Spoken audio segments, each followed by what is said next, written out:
What if I were to suggest that you play a key role in the awakening world? And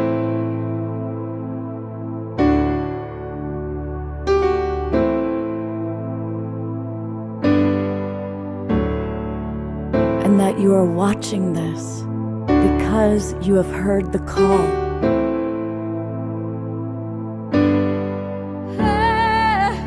We can start right now by opening our hearts and minds.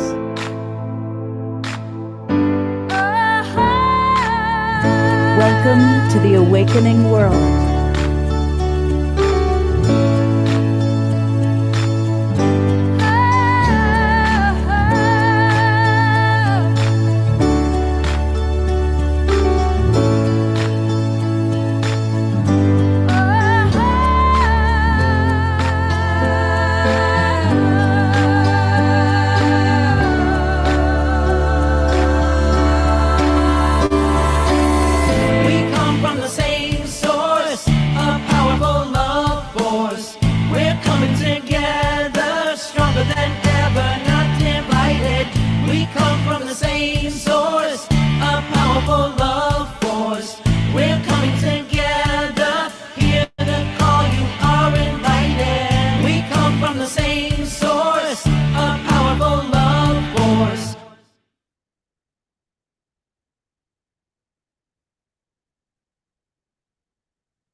Good evening, everybody. I'm Love Coach Scott Thomas, and I'm happy to be your guide and your host for tonight's Awakening World.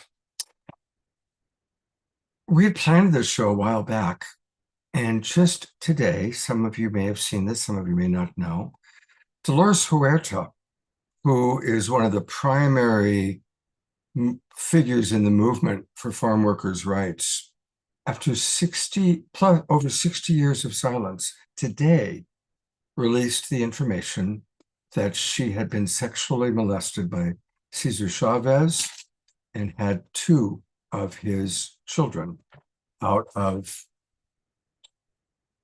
a non-consensual sexual action.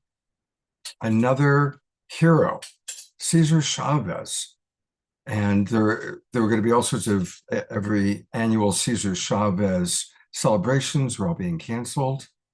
And for 60 plus years, this woman was silent because she didn't want to damage the movement. That happened today. There clearly is this incredible part of the awakening world, which is the unveiling and the finally shining the light on the crimes that have been perpetrated. And tonight we're going to take a look at we're going to be with 4 amazing women, all of whom I have so much respect for. And they're going to share how they have taken challenges in life and made beautiful and powerful creative expressions. And we're going to see some of those creative expressions. Some are videos, music videos, movie, music. And so that's what we're going to do tonight. And we're going to have a very powerful conversation. And we certainly want to include all of you in that conversation. So thank you for being with us. Speaking of being with us, our beloved Omar Shar is not able to be with us tonight because he is just arriving today at the Sedona Ascension Retreat, which I had actually originally planned on being at, but that didn't quite work out. I'm here in the Bay Area instead. And so we don't have Omar Shar in person, but we do have an Omar Shar video. And I had that pulled up and somehow it disappeared. So we're going to get it again. You may remember this one. It's called I Am the Lover You Are Looking For, that you need. And I think it's appropriate for tonight's show. Let me make sure that I can.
joy in your heart.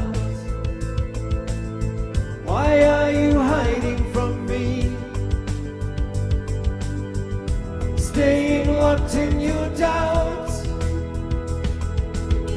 My love is all that there is.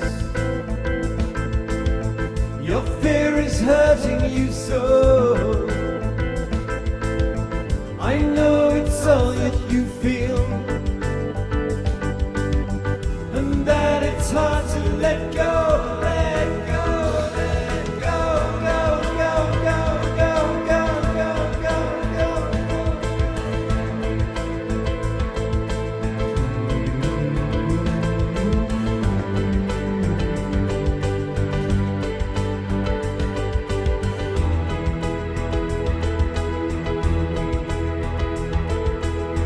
again that look in your eye. You do not believe in me. You'd rather live in your dreams. I've come to set you free. I am the lover you need. I hold my hand out to you. All I ask is your trust. I love you more than you know, and I love you, you, you, you, you, you, you,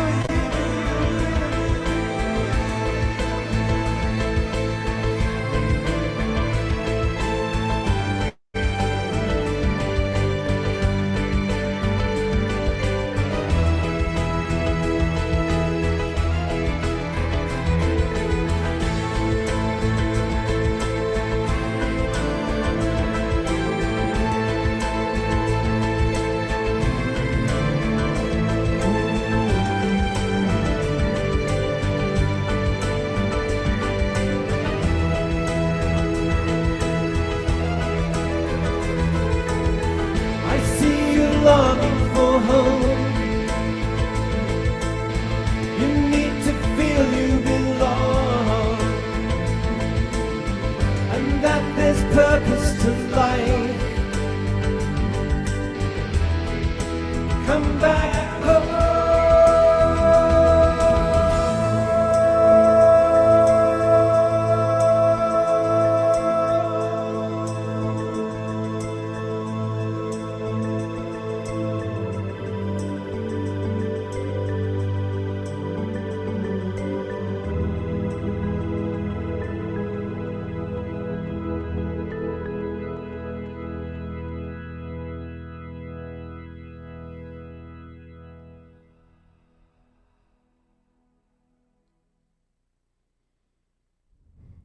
Send love to our beautiful Omashar, who is in Sedona. He just arrived today. And you probably all know this, but when he sings his songs, for example, when he says, "I'm the lover you need," he's not referring to himself, Omashar, the human being. He's not that vain. The key to almost all of Omashar's songs is he's singing from the voice of the eternal beloved of divinity. So I just wanted to make that clear to people, especially given tonight's theme. So we have 5 extraordinary women, and we've done many shows on the rise of the divine feminine, and all 5 of these women are have gone through their own challenges, and I have tremendous respect for them. They've all been on the show before, but for all of you new people who might be watching on YouTube and Facebook, in no particular order, because they're all magnificent, here is our beloved Piper Dellums, who has graced the show so many, many times. And we're going to talk with Piper and see some of her videos. Of all the people on the show tonight, this is the person I've known the longest. This is my friend Radiance. And we go way, way back and have enjoyed a friendship over the years. And Tess, actually, you know what? I knew Tess Cacciatore before I knew you, now that I think about it, Radiance. So, I was wondering about the timeline, but I'm no, fine with no, whatever. But I'm Tess, honored to know you both and yeah. Piper, and I'd love to meet the other ones soon too. And of course, we saw Tess most recently with Yumi's Universe Project, which is so beautiful. And Thank someone you. who's been on the show a lot recently. Once we discovered Hannah Burke, it was love at first sight for our Global Peace Tribe audience and Hannah. And so it's great to have her back with us. And of course, our beloved Diara. So, who has created something very special that we're going to close the show with tonight. So, I'm going to just start really by opening up a conversation. And I'd like to invite each of you to just maybe share for 1 to 3 minutes a little bit about your experience of having a significant challenge in your life and how creative expression has helped you with that. Not to sugarcoat it, but yeah. And I'm wondering, Hannah, if you'd be willing to go first.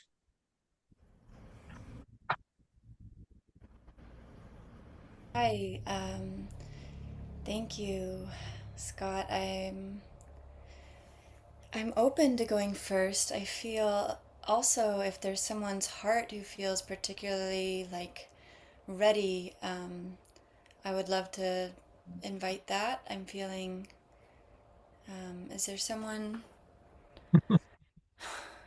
Okay. I see Radiance is willing, so Okay. we'll. Wonderful. I'm just feeling like I need a breath before I Yeah, open. absolutely, Yeah. absolutely. Usually I have a very clearly defined agenda, and tonight I'm kind of being a little more spontaneous. So thank you, Radiance, for being willing to share first. You're welcome. I actually just wanted to, because so much of this topic and this season appears to be coming in with a lot of weight, I wanted to just encourage the audience first. Please remember to do self-care first, to walk away, turn this off, go read a book, go take a warm bath. You're invited to. I'm not telling you what to do. You're invited to go do that. Second, I would really encourage people to yawn. One of our friends that's watching is a neuroscientist, and he talks about the importance of lowering the cortisol in the brain. And the easiest, fastest way to do that is to yawn for about 1 minute, and then just type something that you truly value into the chat, just so that you're doing some self-care along the way. So I just wanted to welcome that, and then just send out a prayer of goodness for all of those in the healing who are here to heal and here to gather resources and engage with one another with a willing heart. So I just wanted to say thank you to everybody. Thank you, Scott, for the courage that it takes to speak up so that it doesn't just have to be something happening in the darkness, and it can actually be what this whole group are part of, which is we face the things that are challenging together so that we can move out of isolation and move back towards humanity and building with one another.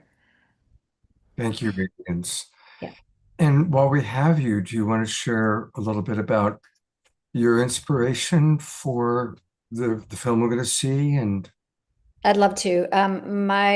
Again, this is a sensitive topic, so I just want to say if there's any children in the room, please ask the children to leave or mute, please. Second, my mother was child sex trafficked in a huge trafficking ring over 80 years ago in Chicago. And many of my family members were trafficked in that same ring. It wasn't until the 1970s that, so I've known about this for a long time, and the darkest of the dark from, I'll be very direct, from cannibalism on up. So it's the darkest of the dark that I have known about from a very early age in my life. What's important to me is that helping people to recognize that, number one, this has been going on. That this was being talked about in the last show. This has been going on since before the time of Jesus, and he just made it unpopular. So, sacrifice, human sacrifice, all of the diabolical has been going on for as long as there have been the humans being on Earth, and we have to have a willingness to turn back towards the light, turn back towards goodness. Within my own family, I recognized there weren't a lot of people talking about this, so I always felt very isolated in my knowledge of the darkness, and especially the darkness within the entertainment industry. So I worked it out through music. I would go to talk to therapists, and therapists didn't necessarily know what I was talking about or referring to. So I had to kind of map my own way, and I would speak a lot about the darkness in my music. And from that is where I found the most amount of healing. And the film that you're about to see tonight, Tess, I've been close friends with Tess for a very long time. She has a really powerful organization called Global Women's Empowerment Network. And she asked me if I would be willing to do the soundtrack and sound design for that film. So that's what led me into how to bring empowerment back to the people and get people talking about this. So if you're going through it, you're not crazy, and we're here to be of support. Thank you. And I've gone ahead and brought Tess up because it seems like a good segue to kind of hear from you, Tess, a little bit about what's led you to make films like The Rescue. So I do want to address one thing, Scott. I'm so grateful that you brought up Dolores. I saw the news today and I just want to cry over it because I've met her many times. And the fact that she's 95 years old and she finally gets to have that release of sharing her story makes a slight positive part of it all. And the word on the street, because there's so many monuments and streets named after Cesar Chavez, and they're talking about taking all of that down and renaming it after Dolores. So I just wanted to send a lot of love to everybody that's in her family and impacted by this situation and the story.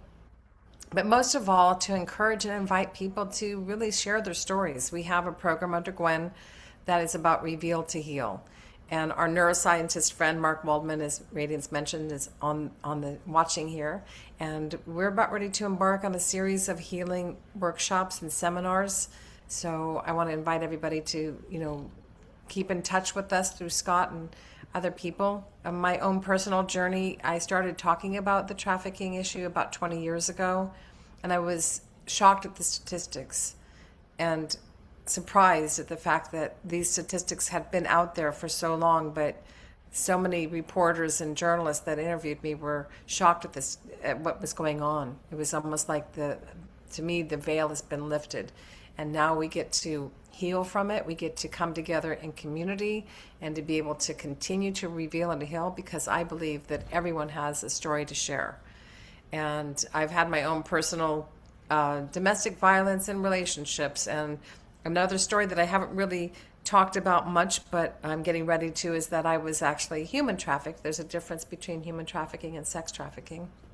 I was human trafficked by a dear friend, who I thought was a dear friend, in Africa. And another day, another story, but I just want to let you know it hits dear to my heart that all of the people, the survivors that are coming out, and we need to listen to them. We need to gather as a community, and we get to get in the process of healing. So I don't know when Scott's going to have it on the agenda for The Rescue.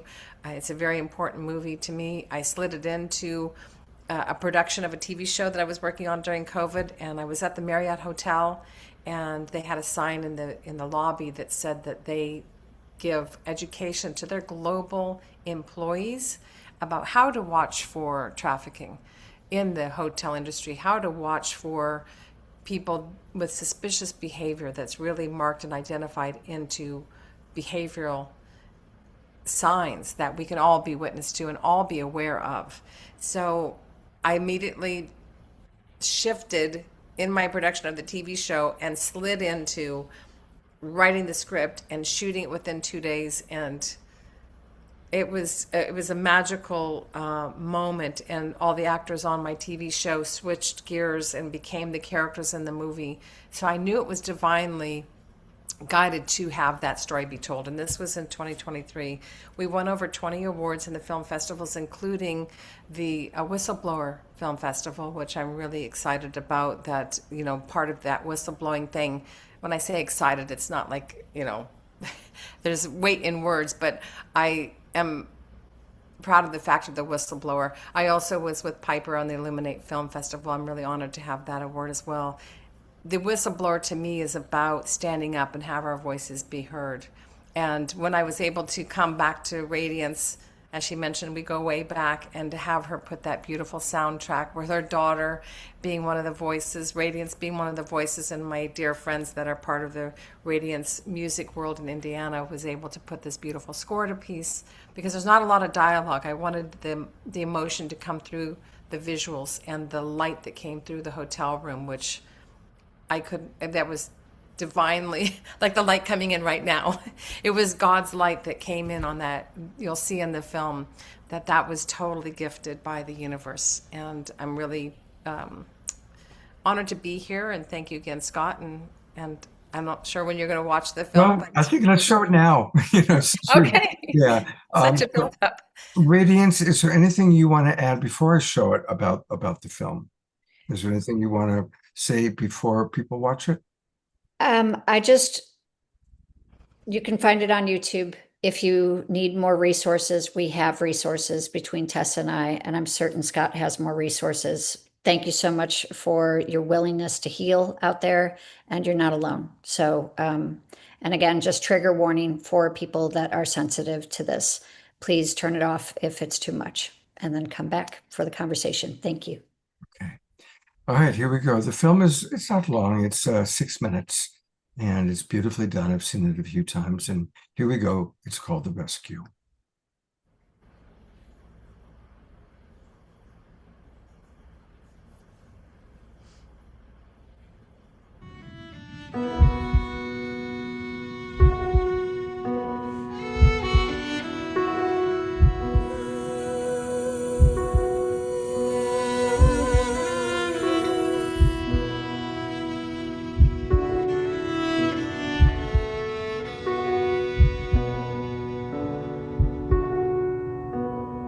I thought you loved me.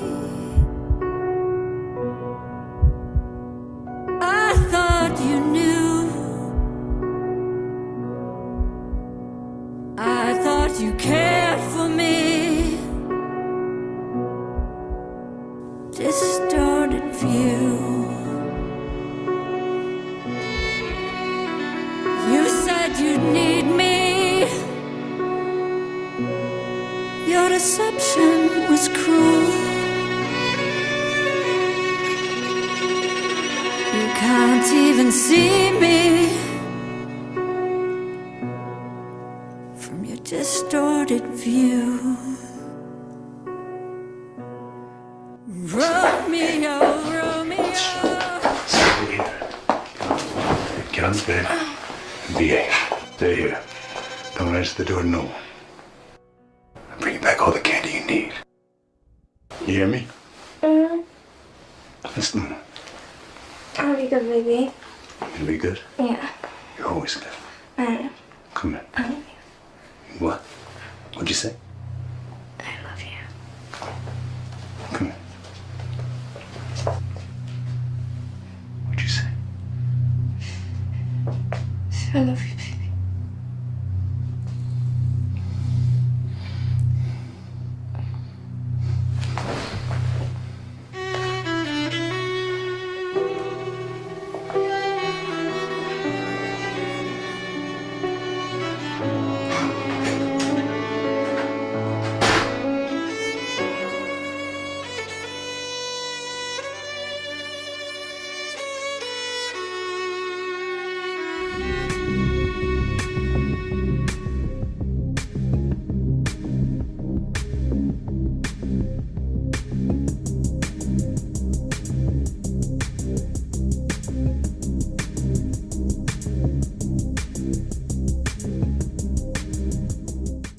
There is something going on with that guy.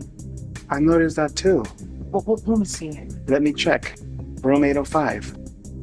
We need to do something. Yeah, I agree.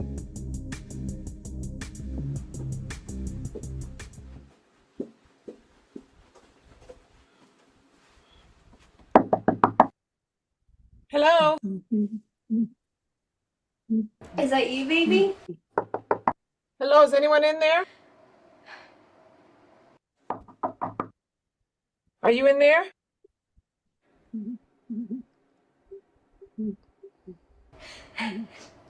Are you okay?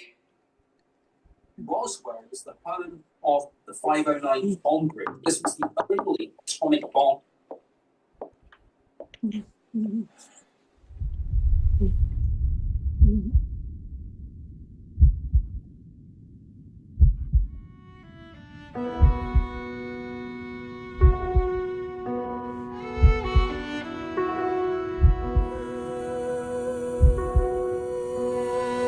Hello?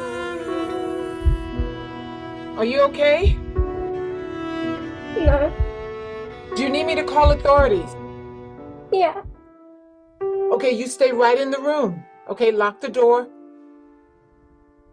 And I'll be back. Well, what if he comes back? Don't worry, we're gonna catch him from downstairs. You just stay in the room. Put the lock on the door, the other lock. Okay? You're safe now. You're safe. I'll be back. You're safe.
I don't know what hit me just, I haven't seen it for a while, but what hit me, which may be a thought process for anybody, and I just want to bring clarity to this. We followed the Marriott rules and the hotel rules to a T. You know, I'm thinking from an insider looking from the outside point of view, like, why didn't they just grab her out of the hotel room? They're not allowed to. There's certain processes that have to go into play. So I just want to give that information out there because I never really talked about that before because it just popped into my mind. I'm even saying, why don't they just grab her out of the room and run? Yeah, I had that question. Yeah. Me too, after all these years. But I was going to the T of Marriott, and I worked with airline ambassadors, and they have programs in place. So I think that we're really now at a really great crossroads to have these cycles of abuse, like Radiance's family 80 years ago, and Dolores Huerta, 60 years ago. It's time we put an end to this kind of vicious cycle. And I'm actually getting ready to do a documentary short starting next week called Confessions of a Trafficker. I met a trafficker in 2018 when I was doing the CSW, the Commission on the Status of Women in New York, and he was on our panel. And since 2018, I was so moved by his story because he was abused as a young boy, and then at 12 he was groomed by a woman in her 20s, got pulled into that trafficking world. So I'm not trying to make light of where he went, which is a very dark place, and nor is he. He wants to he left the business as a trafficker back about early in the 2000s, and has been dedicating his life, even at the risk of his life, to share stories so he can let women and young people know the signs of what to watch out for. So, yeah. Well, thank you. Thank you for the work. Is there, before we go to Piper and Hannah, is there any stories you want to share of how this film has made an impact on people? I'm sure showing it at the festivals, and as it's gone around, there have probably been some amazing experiences. Is there anything that you'd like to share? Well, I just encourage everybody to have their stories be shared, and to connect through Scott to Radiance and me and Mark Waldman, who's on the watching side of it all. We're going to be doing some really powerful workshops that'll be in person and online, and we want to work collaboratively, because I'm sure anybody that's connected to Scott is a healer and a doer and in action, and so we invite you all to work together, because we can't do it alone. Radiance, anything you want to add? I just wanted to add that even with the vast amount of diabolical darkness that is coming into the light right now, it's coming into the light, and many of us out here have gone through massive amounts of healing. And I really encourage people to move out of the place of complete overwhelm about these conversations into the next gentle step of what each of us can do as humans to reach out to one another, and let people know that no matter where you are on this journey, there are resources, and we can continue to heal. And it's important to have courage and step forward. The last piece is that I just want to really say a few things to the older generation who were asked. This wasn't addressed until the 1970s in our Supreme Court. So children had no rights until about 1979. And that was many years after I was born. So it's a really new conversation in terms of what's coming up with Epstein and the rest of it. It's a very, very new conversation. And many of our older generations were never given permission to speak up. And there's a lot of shame and a lot of darkness, and that's how it stays generational. Lastly, I just wanted to thank my daughter. She was 17 when she sang that, 16 actually, when she sang that. And she didn't want to be known because she was underage at the time, but I just wanted to let her know, that I'm just grateful to be part of the generations that are willing to heal here. So thank you, everyone. And thank you, just sending out the courage, the love, and that I hear you and I believe you, and I'm grateful we're all here to heal. Thank you, Scott. And thank you, everybody, for being on the show tonight. Thank you. Yeah. We'll go to Hannah in a moment and then Piper, but I want to read some comments that have come in. So I'm keeping you on camera for a few more moments while I read some of these. Carol Craig writes, "It's been my experience that most women I've known throughout my 65 years have had some sort of sexual abuse and/or assault situation occur in their lives. I'm not surprised, because the disrespect towards women has been so accepted throughout society that this was not questioned. It was also not believed by people when some brave women attempted to call out their abusers. I'm thrilled to see this topic being revealed tonight, as sad as it is. Humans need to evolve better." And Katie agreed with that. Tiara said, "Let's hold the light while we witness the pain. Righteous anger firm." Eleanor Joy writes, "Accolades to each of you for pursuing this subject. My heart is bleeding."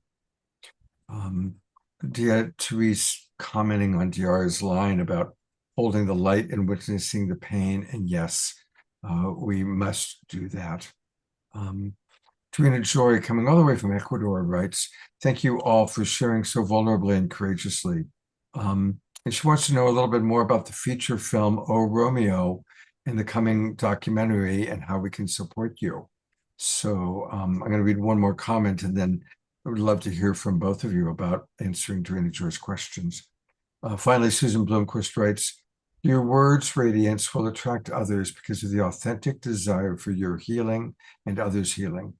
May many come to your workshops and bring light to these difficult subjects. So, Thank you. Thank you. anything either of you can share about plans for the feature film or for the documentary that you're starting work on? I would say that the documentary took a really interesting turn because I was not in contact with the person that I was talking about until this past Christmas. I looked for him for several years. He left a very highly intensive, evil gang, for lack of better words, and his life was in danger. So he went underground for a while, but he's come back out and reached out to me through our mutual friend and says, I want Tess to tell my story. So I'm very honored to be able to do that. It might trigger some people because of the things that he did, but I really feel in my heart, spending 5 days with him in New York back then, and where he is today, even further down that path of wanting to heal and help people heal, that this side of it, as rough as it is, he's sorry, truly sorry for what he did. And the cycle of that is evident because he was abused by his father. At 12, he was groomed.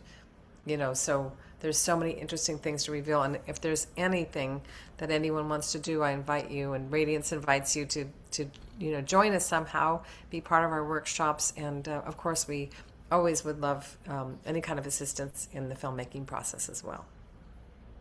Thank you both, ladies. And of course, they'll be back a little bit later on in the show. I'm going to bring up our friend Hannah Burke. We've seen recently, those of you who are regulars, some, whoops.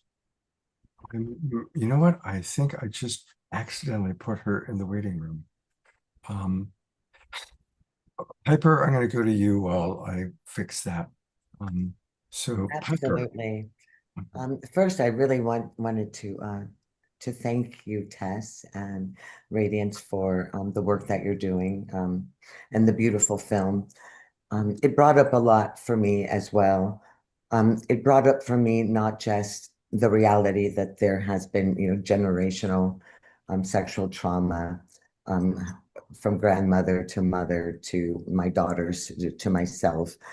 But really how compounded the psychological and emotional and cultural trauma has been for us as a people, whereas there is now this beautiful sort of awakening and this move towards sexual trauma and human trafficking and women, there's still that silent voice of erasure that hasn't yet allowed itself to breathe, that talks about the reality that the domination and erasure of identity, sexual and human trafficking and violence was the historical foundation, not just of this nation against African American and Native American people, but also in Africa, like in the Congo. And so these, everything from cannibalism to sexual rape and trauma of children was normalized and legal all the way through the Jim Crow South, and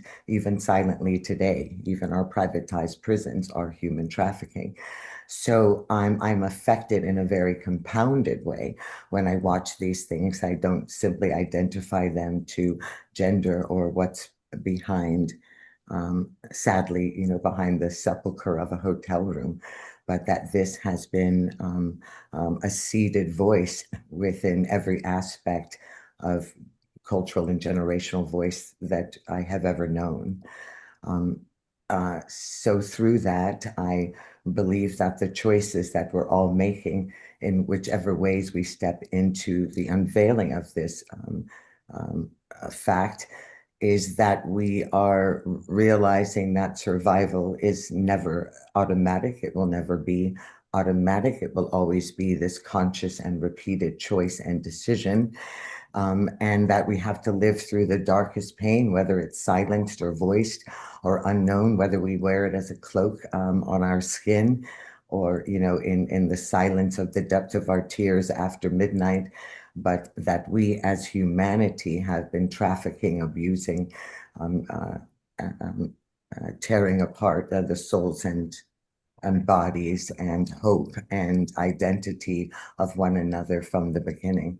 And this is something that needs to be addressed by a global consciousness in a very different way. And it will only truly be addressed when there is no fear to confront the foundations of how these nations were built.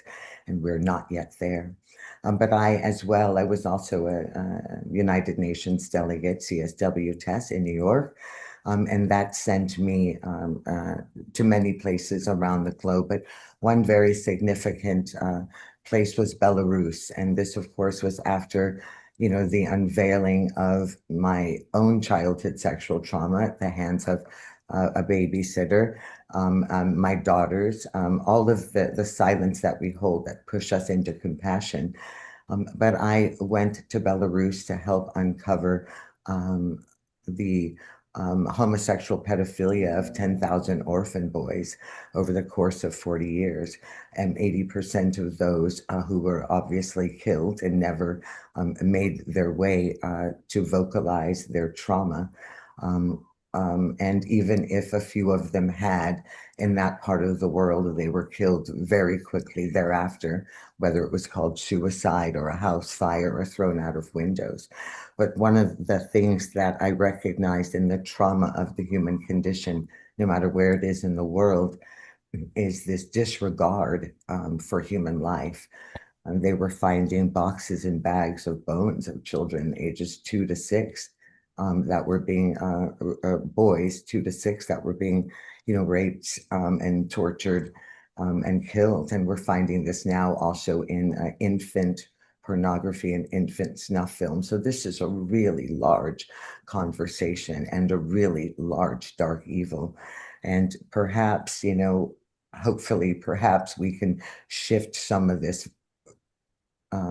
through the vibration of awakening, which of course is the foundation of what the work that you do, Scott, that each of us do, because we're never going to end this. That is a non-reality. It's a beautiful poster, let's end human trafficking and end. That's never going to happen. We will always have the darkest of darkness. But if we can attend to the light, we can certainly save moments and people and hope along the way, so that we're not assuming that we can heal every grain of sand on this grand beach called humanity. But if we shift it in the knowingness that these are life lessons for a soul in a classroom, maybe faith will be enough to allow us to mitigate and maneuver the whys, even though we can't answer them.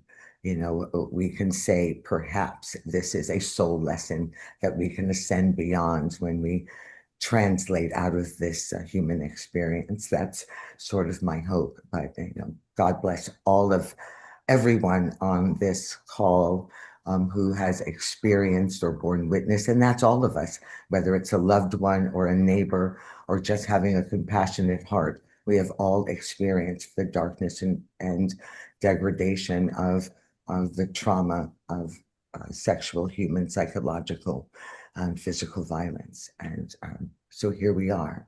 Here we are, Piper. And let's all take a breath. It's a lot. It's a lot. And, you know, I always like for my show to be inspirational as well as informational. And tonight, obviously, there's a lot of hard information.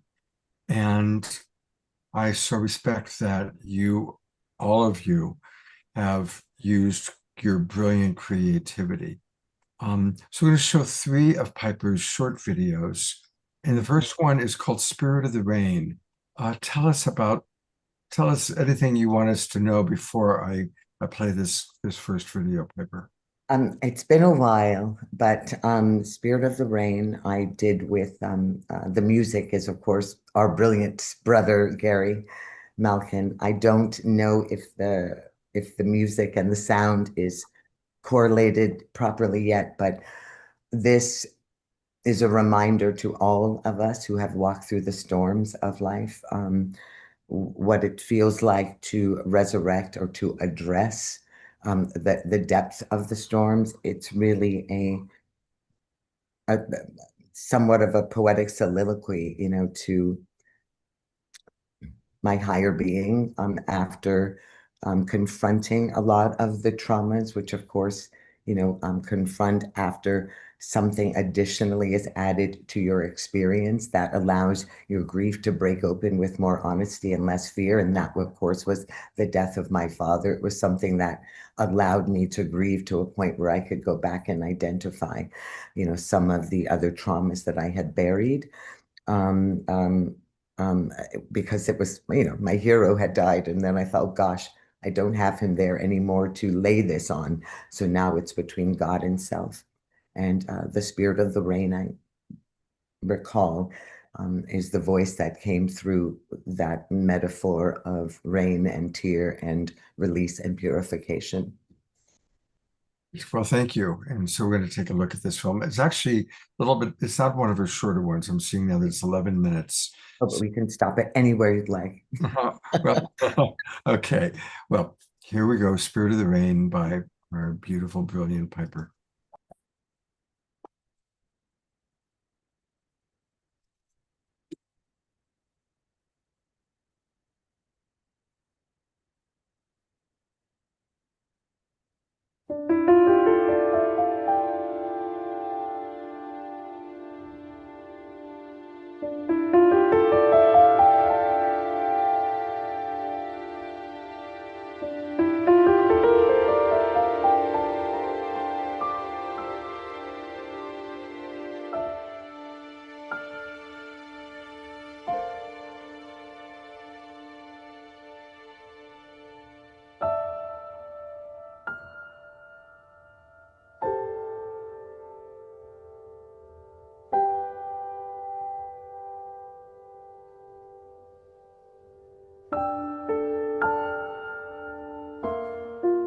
When the midnight sheet of black and silence creeps into my dreams and into old bones, wrapping my breath and my wonder in skeletal cloth.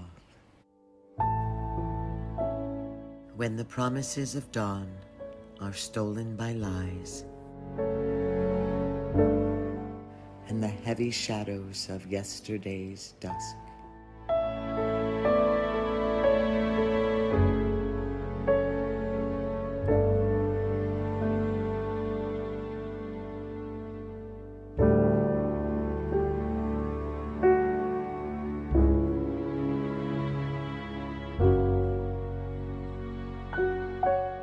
When purpose is lost and laughter forbidden, when my lack breeds shaking and hope's womb bleeds barren.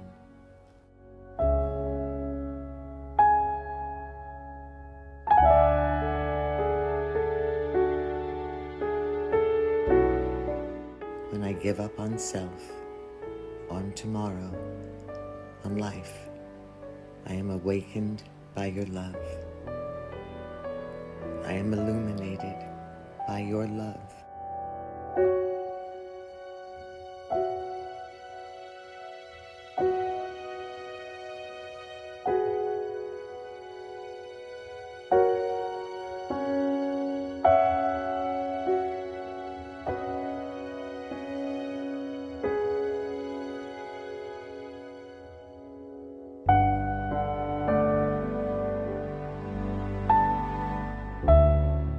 I am healed by your love.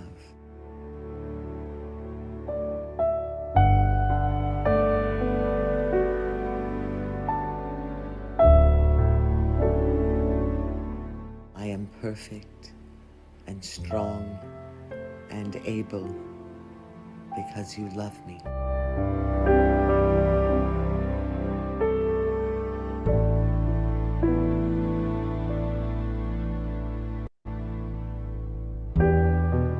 Though I am lost in the seasonal rain of suffering and fear and shadow and doubt and those things of make-believe, I walk through the storms of this life and I remember you. And when I do, I crawl from the sepulchre of my broken heart, where tears fall like rain, and I see beauty and eternity in every star, every rock, every scar, and every blossom.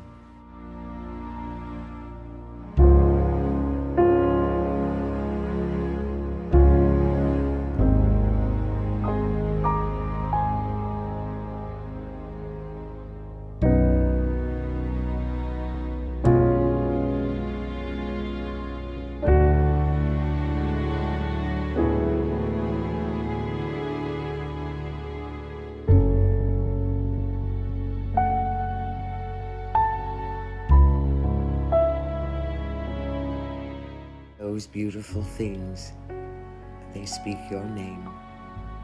The rain carries your scent, holds your beauty, and holds my heart.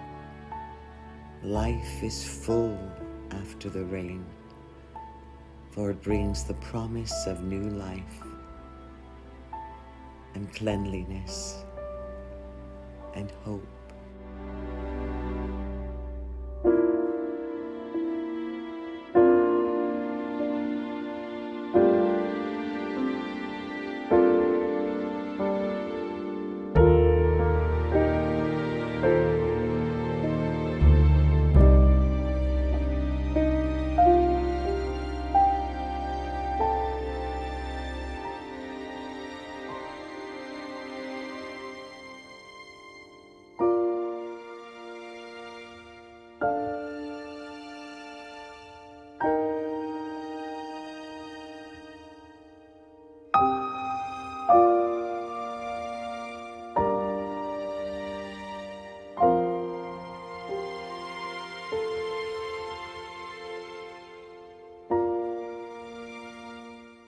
Will I find hope after the rain? Will I dance in yesterday's sorrow?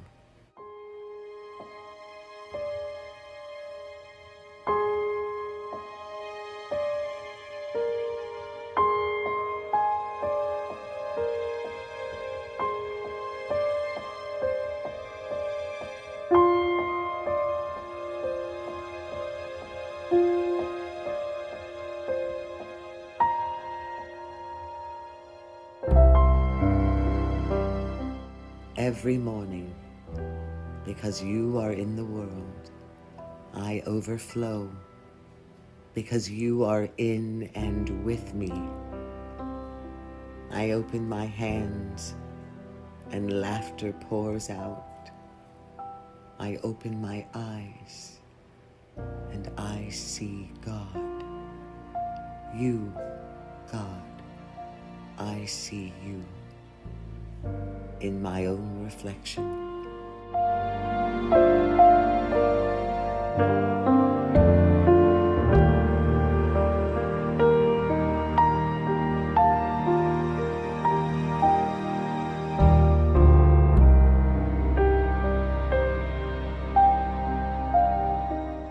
In the silent spaces where you are only in fragrant memory, I am paralyzed by the fear of everything. Although I am good at pretending, I spend most of my days alone, uncertain of my purpose, how I'm going to survive, unhappy with how cruel the sands of time and the past have left me, scarred and bruised and unrecognizable to myself. I don't know what your beautiful eyes see in me, oh God. Don't understand the way you love me. I am broken in places too deep to see, and empty in places where only you fill.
went to the wilderness to heal. I went to the mountain to pray. I went to the cross to resurrect. And God, I fall into your arms to receive.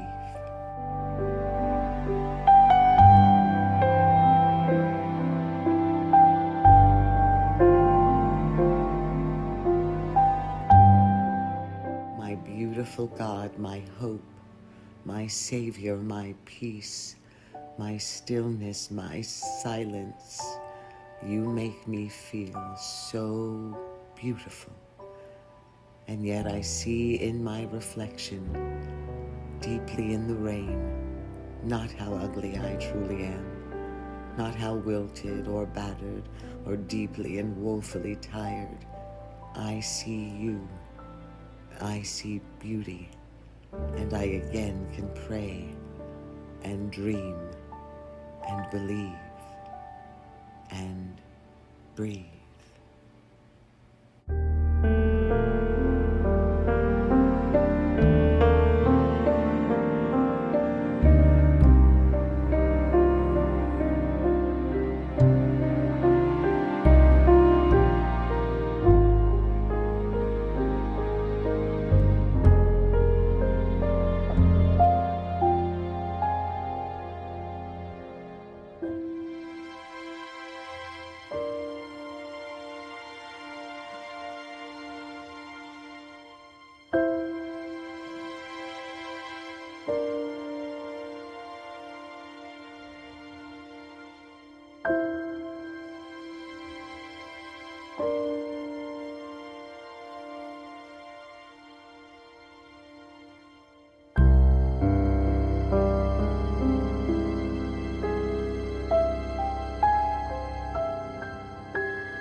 We go to gallery view for a moment, and that's for those of you who have your cameras on, sending love and appreciation for just the beautiful artistry.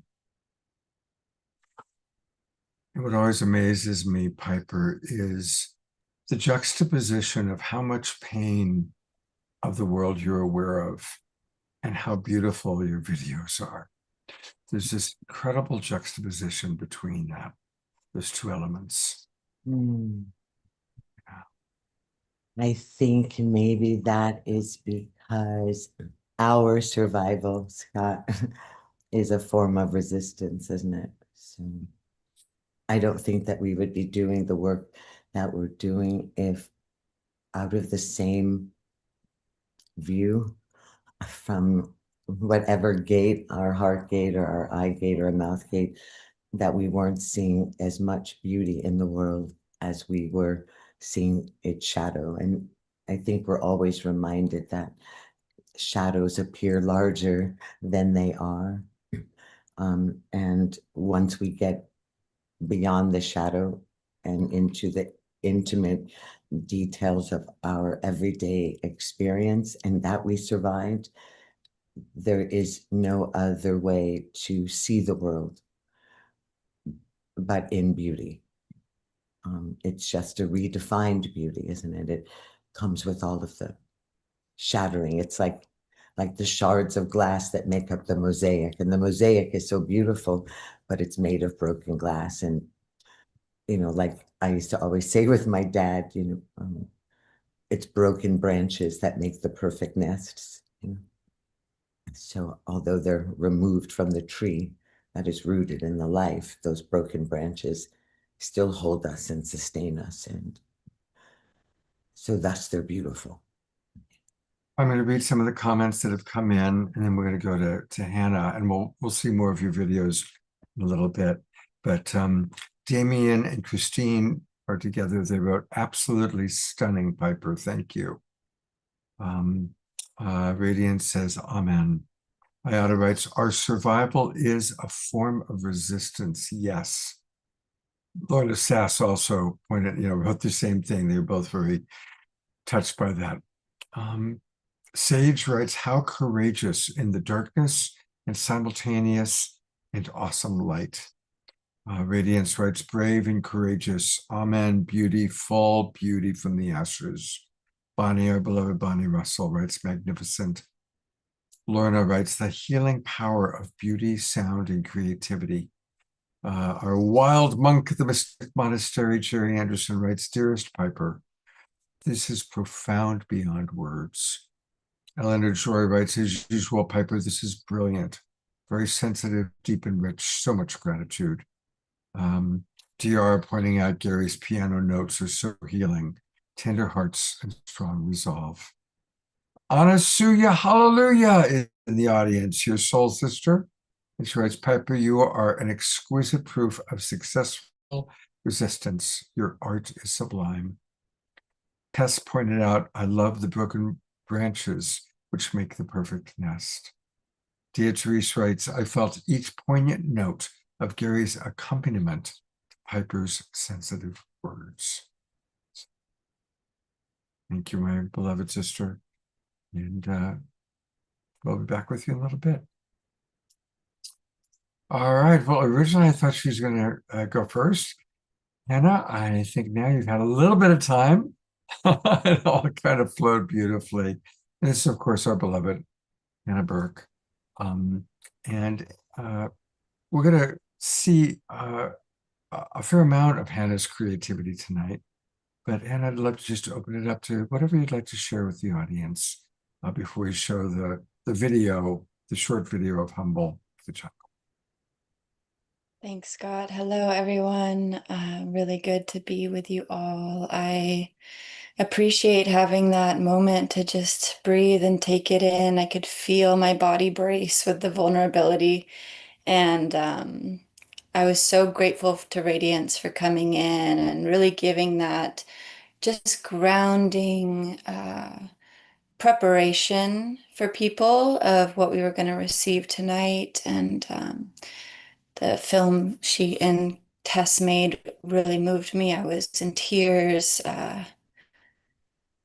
And Piper, just wow, you are you're brilliant, and I just really love your words, your offering of words. I feel them in my bones, and I will always remember the writing that you offered and gave to Scott on his birthday a couple months back. It was just truly profound, and happy to be here with you all, and Diara as well, and everyone in the audience. I'm feeling particularly like raw tonight, and that yeah, both personally and I think with the added layer of like coming on to share vulnerably. But I really truly believe and know that art holds a sacred power. Before I consciously reconnected with spirituality as a pathway through this world of form, I found what I was searching for early on through art. Before I knew to explore the unseen or what I was experiencing with these glimpses or visions or energies or non-ordinary reality from a young age, I didn't really have a language to hold my experience. I was highly sensitive, was attuned to subtle energies, but I grew up in an incredibly patriarchal home.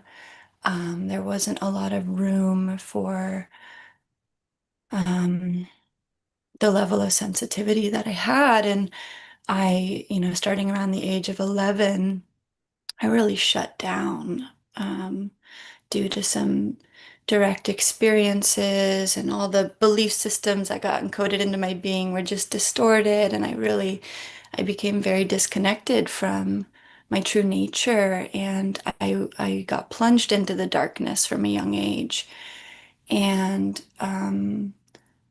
survived that barely for a long time. But what helped me through those early years as I was navigating blindly tremendous unprocessed pain and darkness and a sense of like feeling like I did not belong in this world.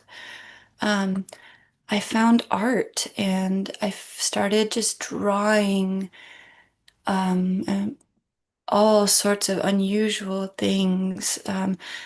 Nature with faces on it was a huge theme I explored in high school, and I started writing songs as soon as I picked up a guitar. I just learned a few chords, and all of a sudden I had a lot to say, and I would process my world through singing or through drawing, but I wasn't talking about my experiences as much as I was channeling them into some form of visual art or songwriting. And I felt like the artifacts I created mirrored back to me something I had lost touch with inside of myself. Like they showed me these glimpses of beauty or magic or mystery that I did not feel inside. I felt far away from those things. And I I went through some pretty intense um, experiences in my 20s, including suicide attempts, and was hospitalized multiple times. And then I went through a very, very, very psychopathically abusive relationship that I barely escaped from. And that was the turning point in my world where I no longer knew, like I was just living on this, like, I really don't know how to be in this world. I don't understand how to live in this world. And I was at that threshold point of I'll do whatever I am able to learn how to heal myself and connect with this divinity that I had a glimpse of. And the Divine Mother, it was the Divine Mother who like was calling me home to myself and to my soul, and to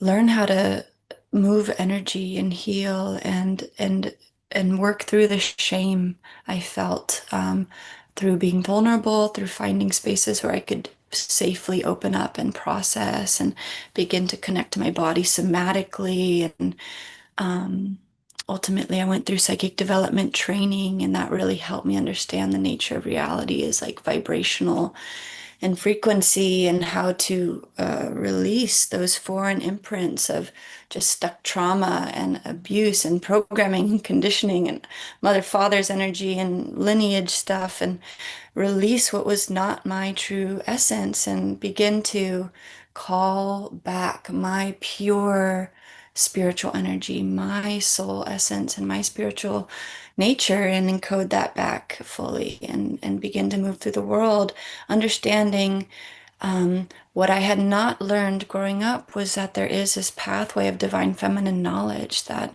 we go through darkness ultimately as an initiation to remember our greatest light and our direct communion with Source. And it's such a gift today, but it is so fragile and it's so tender. And, not everyone survives that journey. And not everyone gets a glimpse of the divine or whatever it is. Many do and many don't. And I don't know how to make sense or order that. And I don't need to in this moment. But I was able to hold on to this thread. And I really feel like through the grace of the Divine Mother and this feeling like there's something much deeper we're doing here on this planet at this time, I began to heal. I began to heal myself. And what started to come forth from me at that point, starting around like 2020, was I started to bring forth a new level of art, or a new like I started to feel these healing songs stirring in me. I started to sing in devotion to nature, to the Divine Mother, to our soul's journey of awakening.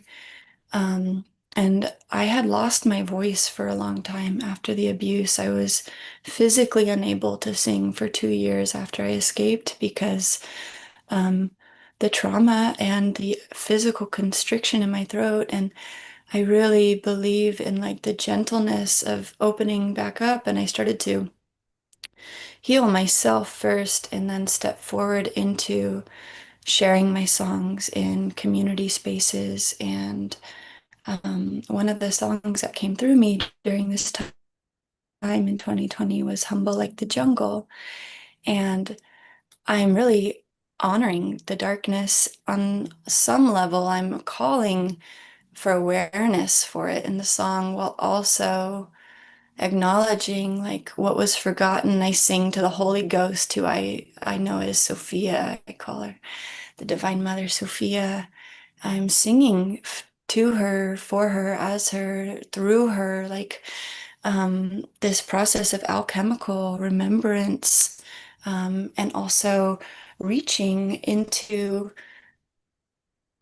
the ethers, the dimensions, to unite with the other healers who are all incarnated here on the planet at this time to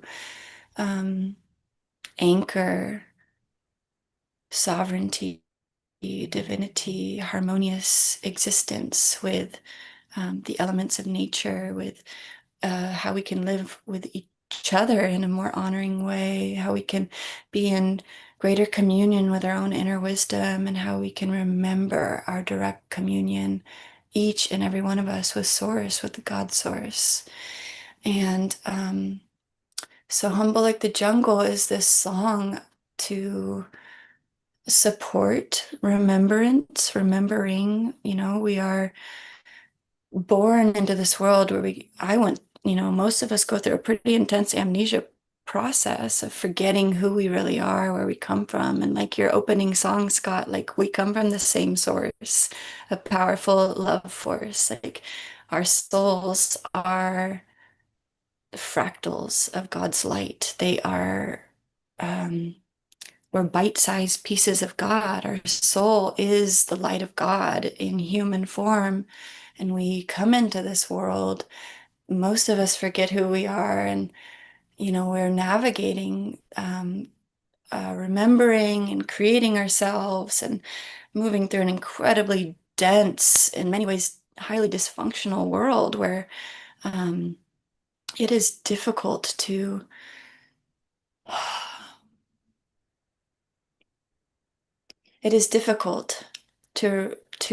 truly connect, to get connected again when there's so much we're being bombarded with, that wants to keep our awareness focused outside of ourself or keep us in a state of disconnection within ourselves and with one another. So I believe, especially like as women, as we remember our spiritual power, and our ability to walk in deeper states of direct communion, we actually initiate a lot of change by recoding reality through remembering our sovereignty and our boundaries, and saying no more to the disrespect, and finding that strength in ourselves and help inspiring that strength in one another. It's time for our voices to be heard. And I know that's incredibly tender, and there's a lot of rage and so much emotion there. And may that be channeled into an absolutely like evolutionary pathway, for each and every one of us to remember how to live in right relationship. And yeah, I think Scott wants to share the music video I made for Humble Like the Jungle first. And this video was released 2 years ago, and it really goes into my personal experience of moving through the underworld and the shadows and beginning to have visions of my higher self, this future time, and like knitting my consciousness back together. Like my higher self begins to heal my woundedness, and I emerge from that state united in myself and turned to the sun with this focus and this purpose and intention to move from that place of alignment. So yeah. Just before we show the video, there's so many comments that have come in. And there's also a question. So I'm going to ask the question and then read the comments. Is the art behind you your artwork is that something you created? Yes, this is one of my woodblock prints.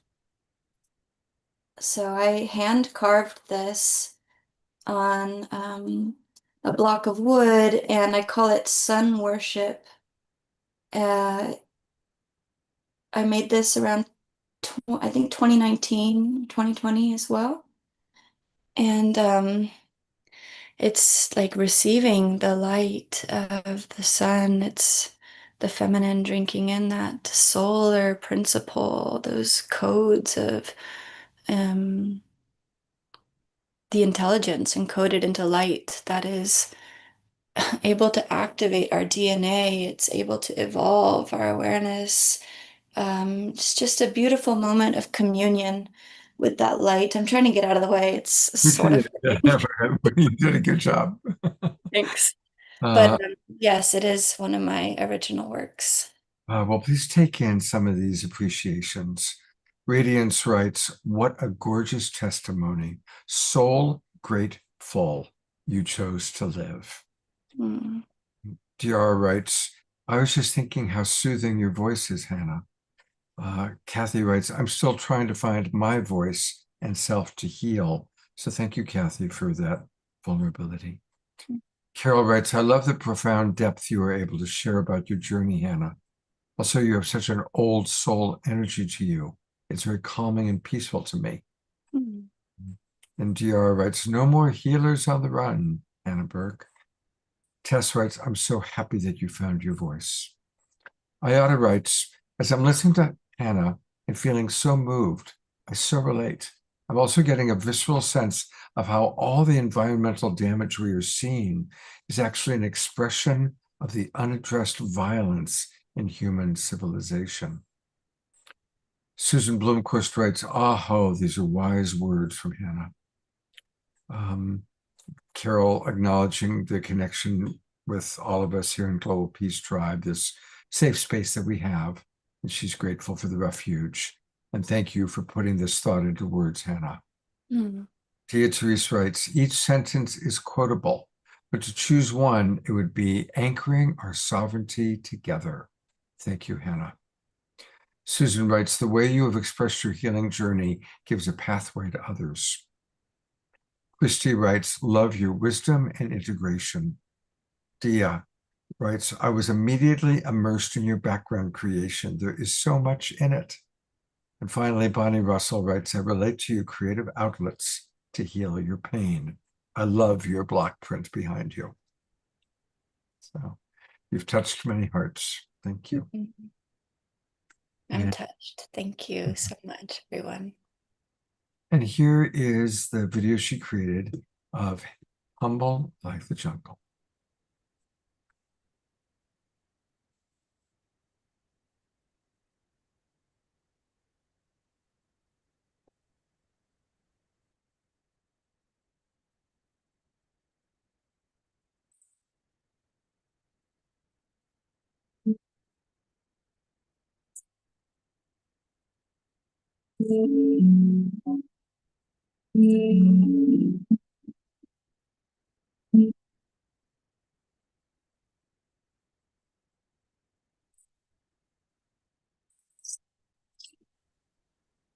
Yeah, it's not plain. It's not plain. It's not something's off.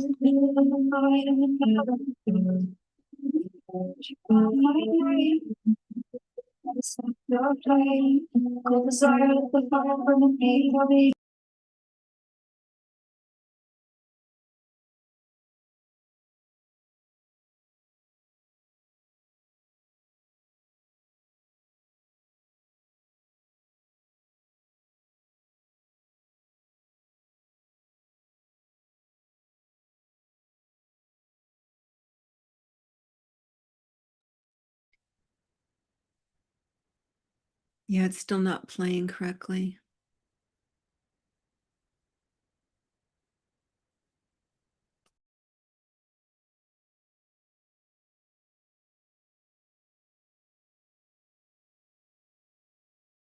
No sound, no video.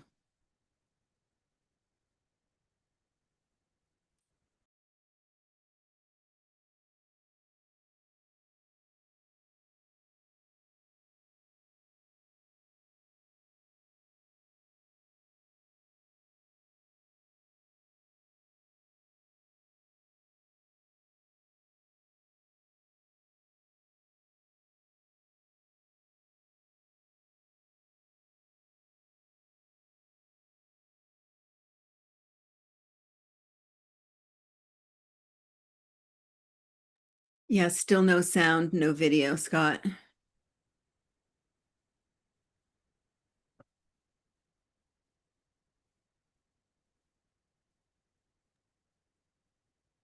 Hannah, could you explain a bit about your experience?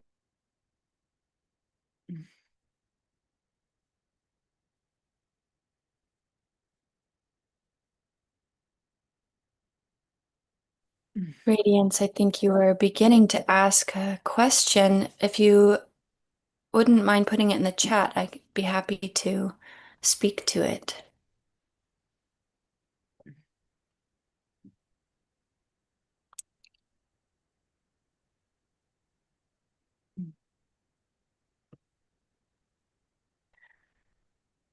God, nothing playing. Yeah, video is still not playing, Scott.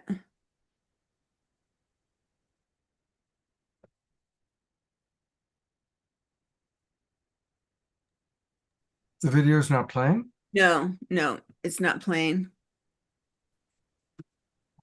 Is that true for everybody? Yes. Oh my God. Yes. That's the strangest thing because it's playing on my end all the way through. So all this time you were hearing it but not seeing the video? Not hearing. That's correct. Just a blank screen. No hearing, no seeing. Well, that is really strange because, okay, well, let's go back and try this again.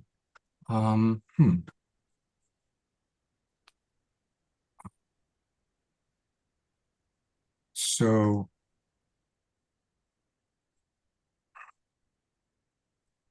do you see anything there? Like that's how far along we were in my, as I was seeing it. But we were just seeing a black screen. With no sound. We see visuals now. I'm gonna, it's strange. Yeah, first time seeing something. All right, let me try going to full screen and see if that somehow changed it. Are you still seeing it okay? Are you seeing, Yes, now we can see Humble, like we can see the beginning frame. and then I'm gonna go to full screen all the way one more time. Okay. We can hear it. It just, And can you see it all now still? no, it stopped. As soon as you clicked it to full screen, that's when it paused it for us on this end. Hmm. Now we can hear it. Yeah, okay. Well, so what I'm hearing is when it's like that, yes, you can see that? Can you- Yes. Yes. Yes. And it was moving and we could hear it. All right, well, we're gonna try one more time. I'm so sorry. Here we go, let's try again.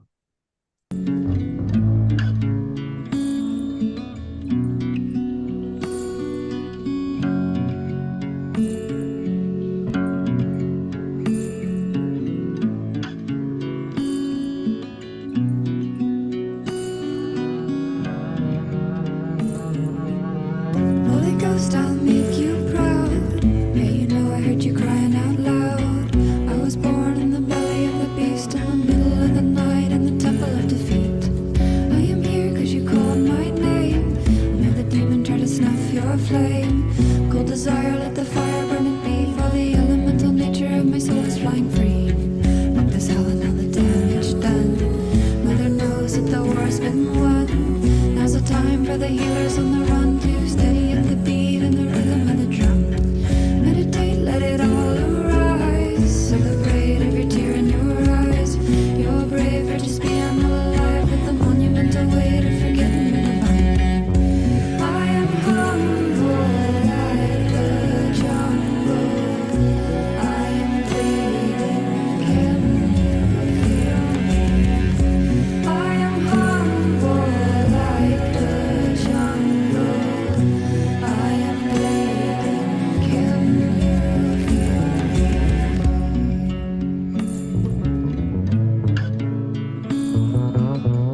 all that you think you are. I'll ride the wind like fever across the great divide. I'll return when you call my name, for my love's not afraid to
Holy Ghost, I'll make you proud. Yeah, you know I heard you crying out loud. I was born in the belly of the beast, in the middle of the night, in the temple of defeat. I am here cause you called my name. I know the demon tried to snuff your flame. Cold desire, let the fire burn in me, for the elemental nature of my soul is flying free. Fuck this hell and all the damage done. Mother knows that the war's been won. Now's the time for the healers on the run to steady up the beat and the rhythm of the drum. Meditate, let it all arise. Celebrate every tear in your eyes. You're brave for just being alive, with the monumental weight of forgetting you're divine.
Such an exquisite piece.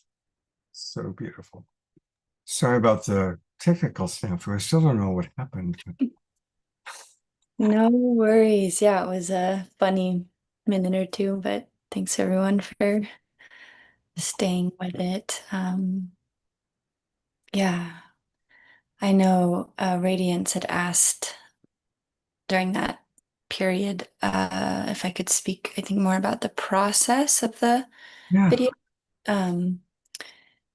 And yeah, I collaborated with director Sean Lim for this, and he approached me after he saw me sing this song live and said, you know, I'd like to make a music video. And we began this process of talking about, we'd go for these long walks and see and sense similar themes and imagery and just talk for a long time. It was a very like open-ended dream for basically 2 years. And then in the last year, the timeline just aligned itself for the forward momentum to begin to ground itself into being. And we found an incredible cast and crew and production team of independent filmmakers, artists, dancers here in the Bay Area. We basically made it on like a shoestring budget and a prayer and just made a pitch deck together, and people were really moved by it. A lot of people just wanted to be part of it, and the dancers who are there, they're representing the different elements. So there's a woman representing the water, there's someone representing the fire, there's someone representing the earth and the air, and then the cosmos, the ethers, the space. And so they're dancing, and as I was watching it too, I was just remembering like how much art and dance is this alchemical process of like integrating confluences of experience and energies into our being and into the fabric of reality, into culture as well. And we just, yeah, we released it 2 years ago, submitted it to 2 film festivals. It got into both. It won a few awards at a local one in the Bay Area.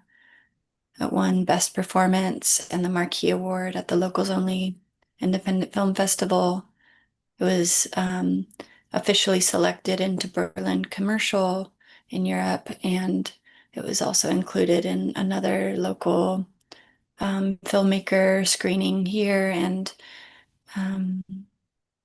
just an honor to be part of it. It's such an interesting, it was a huge expansion for me as an artist who has focused so deeply on like my singular channel and bringing through like paintings or woodblock prints or songs, poems, and sharing that. But then to step into working with a team and everyone in their aligned role, working together synergistically to create visual storytelling to support the song, medicine, the story in the song. It was so profound and very cool experience. We filmed the nature, like the fire and in the woods out at Solstice Grove in West Marin. Maybe a few of you know of that space.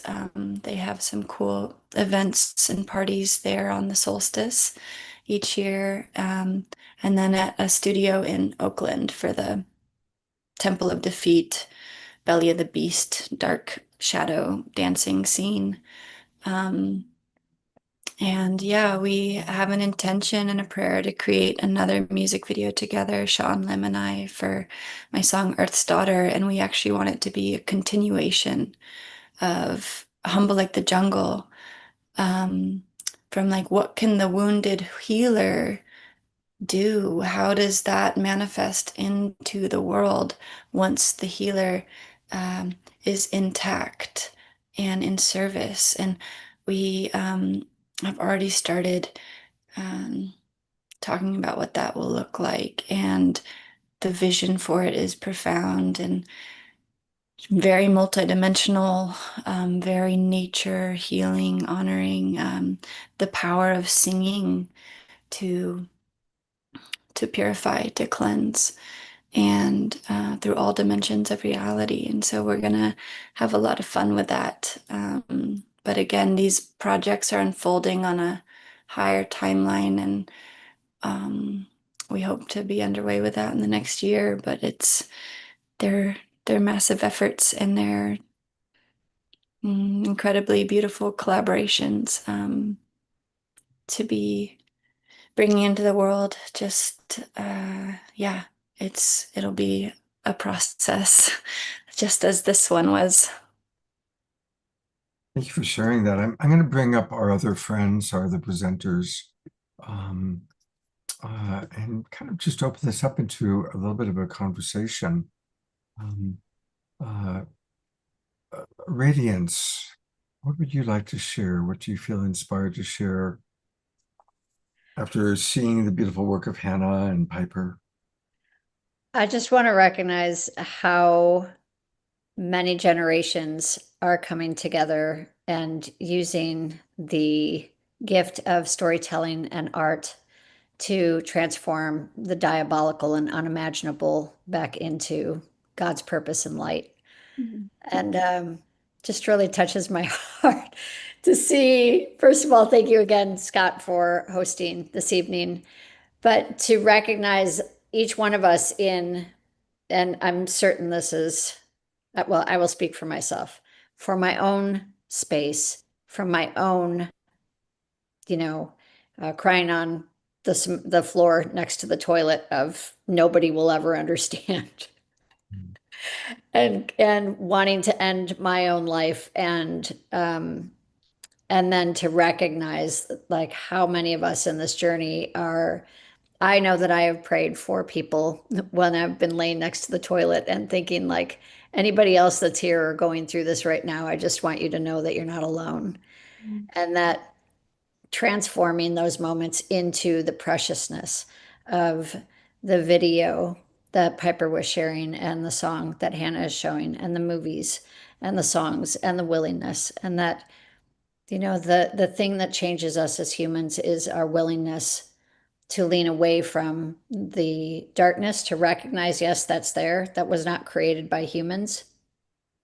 It was on set onto humans, but it wasn't created from humans. And that we have the ability to recognize it, to see it, to be, and to heal away from it and bring out this massive amount of beauty from the other side. And I think we are all, I myself am part of that growing journey. So thank you again. Just really felt, and yawn, everybody, please yawn. That was a lot of cortisol tonight. So please everybody yawn and stretch. Tess, after you're done yawning, I'd love to hear what you'd like to share. You caught me in mid yawn. Yes, and thank you, Radiance, for reminding us, because yawning has become a big process of healing.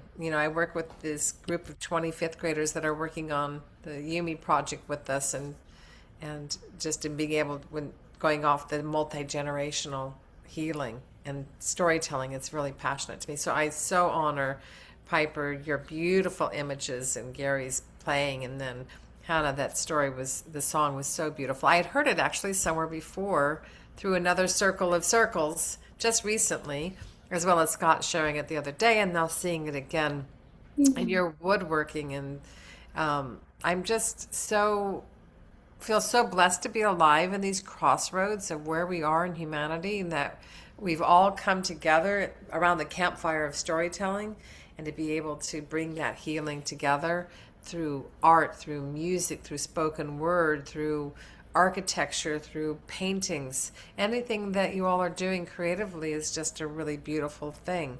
And storytelling is a very powerful way to go. So thank you.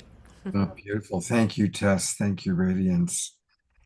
Piper, I'd love to hear from you a little bit. And then I thought I'd play one more Piper video, and then we're going to conclude with a really wonderful video that Hannah has provided from a recent show. But Piper, what would you like? I just love Hannah so much.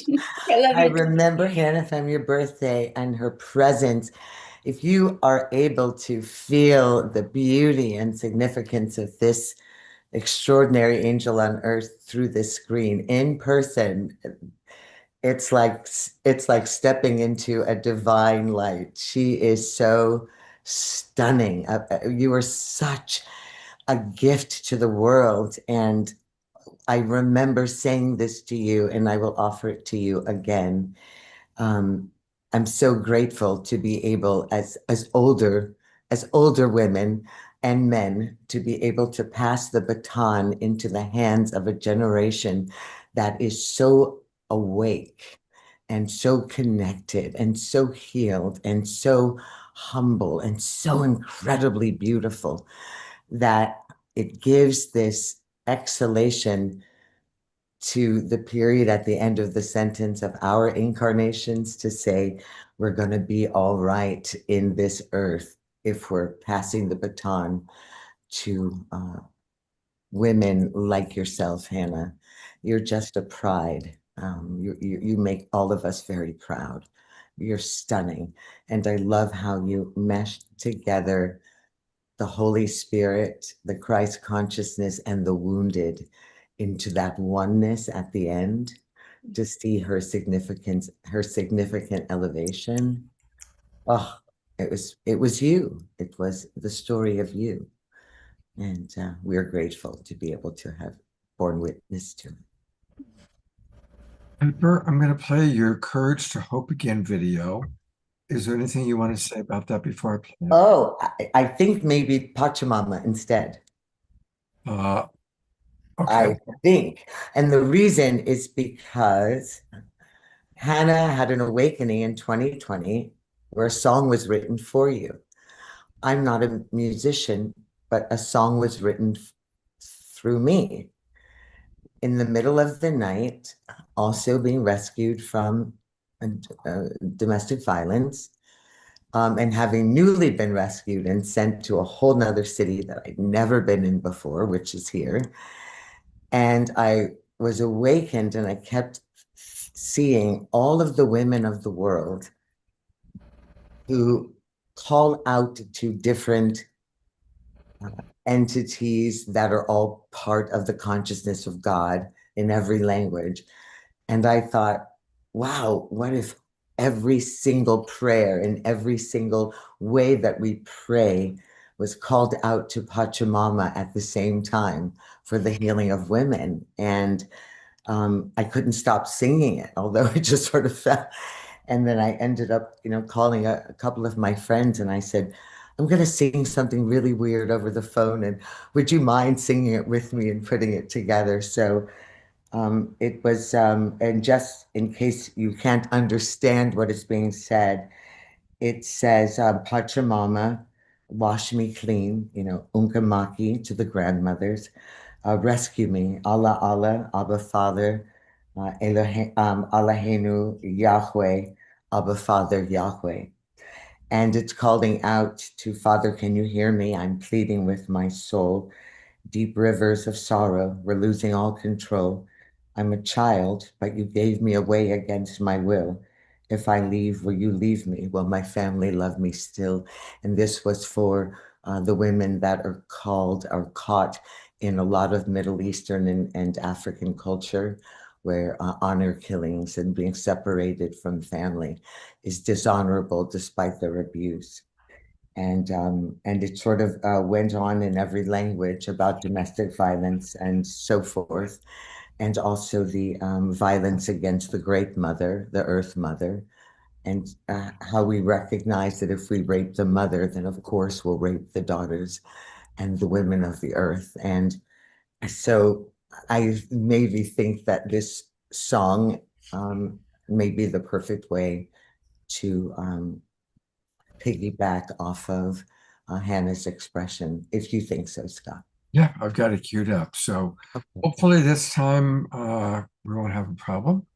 There we go.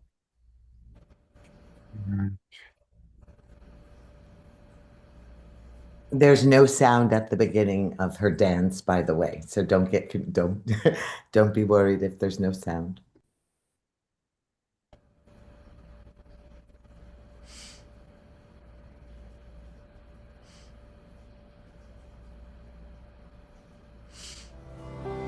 The greatest words my father, Ron Dellums, my daddy, ever spoke to me were words of love.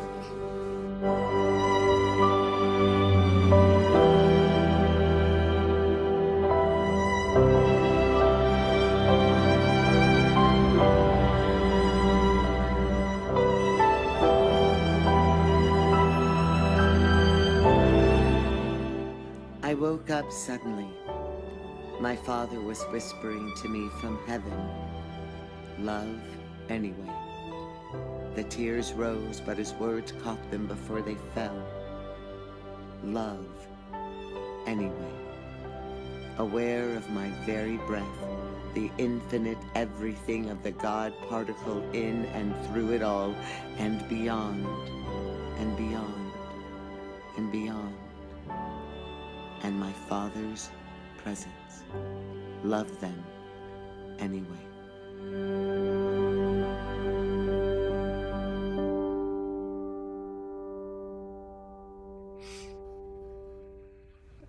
Aware of the need to open the doors and windows to catch the cold morning air, I needed to smell her breath. Aware of the car speeding away in the distance and the hum of discord that comes with the city on its knees, awakening once more.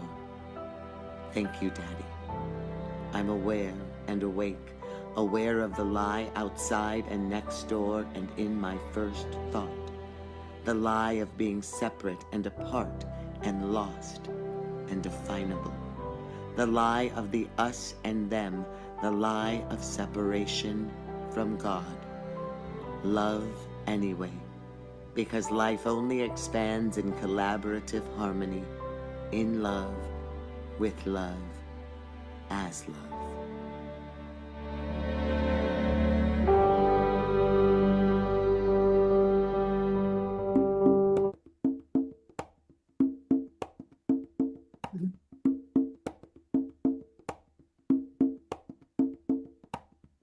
Father, can you hear me? I'm pleading with my soul, deep rivers of sorrow. I'm losing all control. I'm a child, but you gave me away against my will. If I leave, will you leave me? Will my family love me still? Filled with serpents and secrets, I could die if I don't flee. How can I bring you honor if I never honor me? Pachimama, Pachimama, Pachimama, rescue me. Ukimaka, Ukimaka, Ukimaka, set me free. Allah, Allah, Abba Father, Elohim, Yahweh. Hermano, porfa, sálvame. Él escucha tu voz. Yo traté, pero me cansé del eco de mis miedos. Crecimos juntos en la misma casa, pero solo tú eres libre, tú has visto todo el mundo. Pachimama, Pachimama, Pachimama, watch me bleed. Ukimaka, Ukimaka, Ukimaka, set me free. Allah, Allah, Abba Father, Hare Krishna, Yahweh.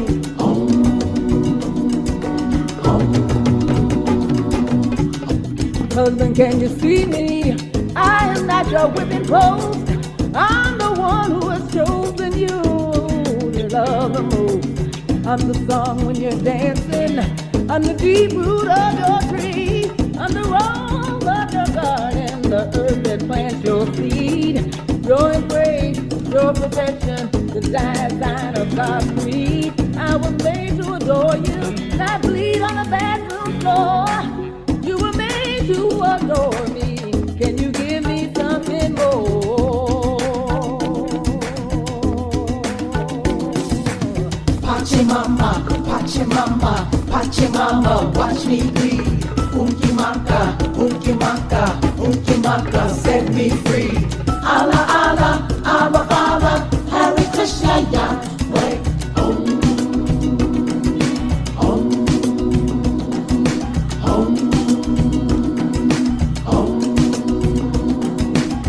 Mother, please forgive us. We bowed our heads, we looked away.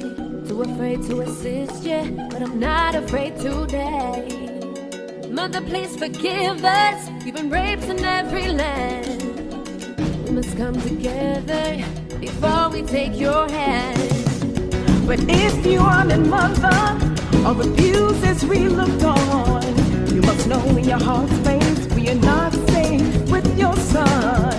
Generations before you seemed you never had a boy, but the time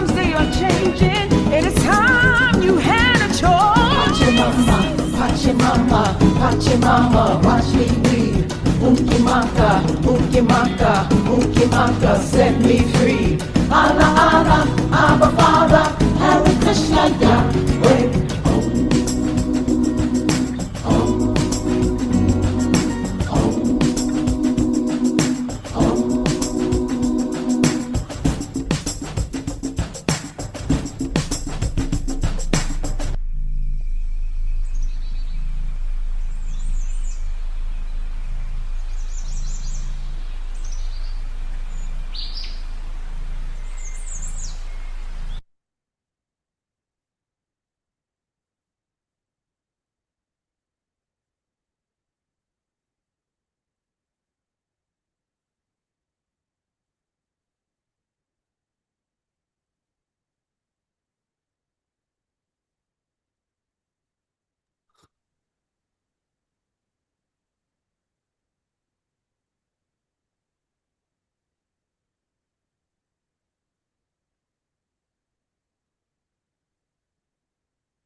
Do a gallery view so we can see everybody twinkling you. Anasuya, Susan, Connie, Kate, Christy Michaels, Jeffrey, so many of our friends. It's quite a juxtaposition of images, Piper.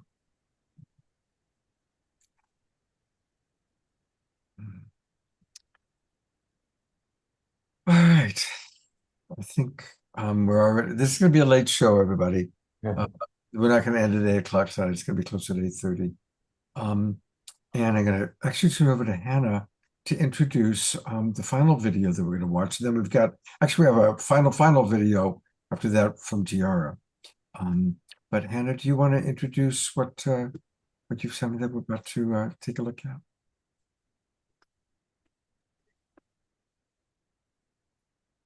Are muted?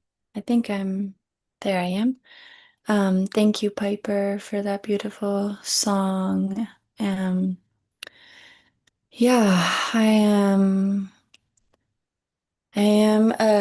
going to show and share tonight a segment from a transformational ritual theater production that I was just part of, called Let the Wind Sweep Through, a conference of birds. And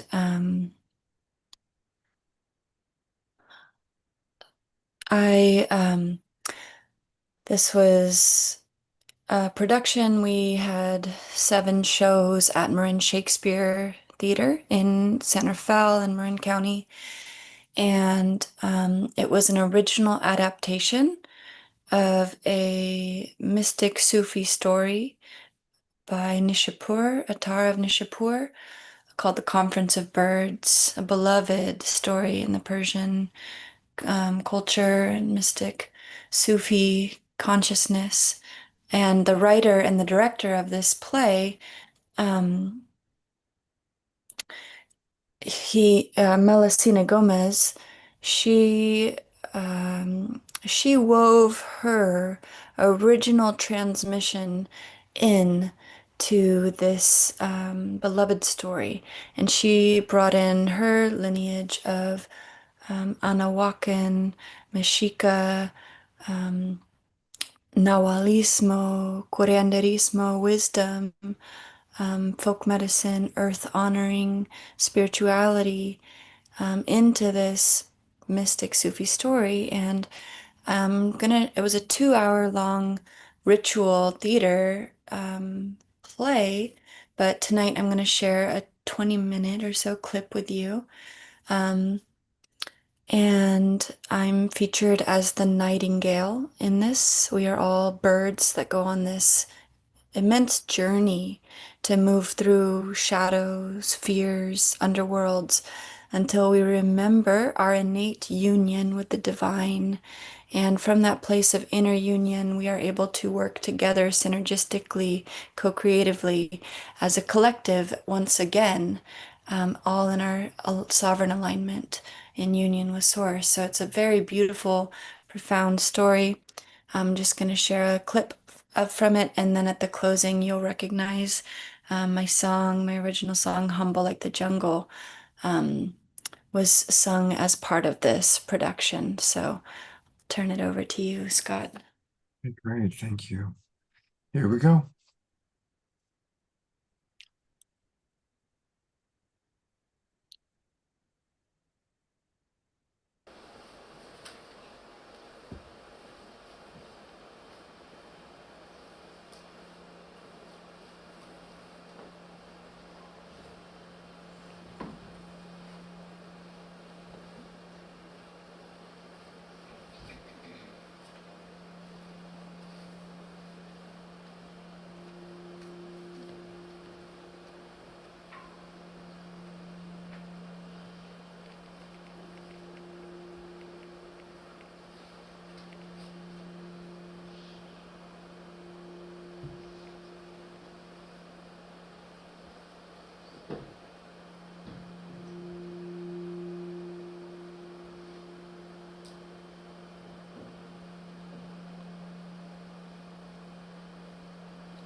I'm one drop of rain in an ocean.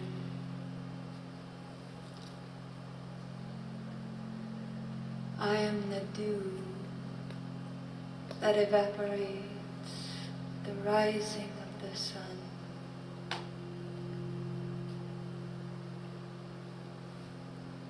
I am the longing you remember and forget. For it is more painful to go on when it lives within you.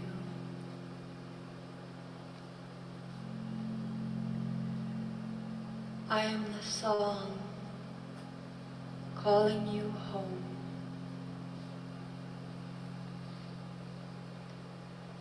I am the words of the poet.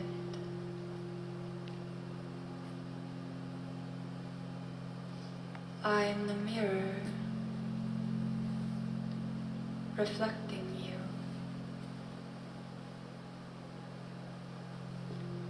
I am the fear of our separation.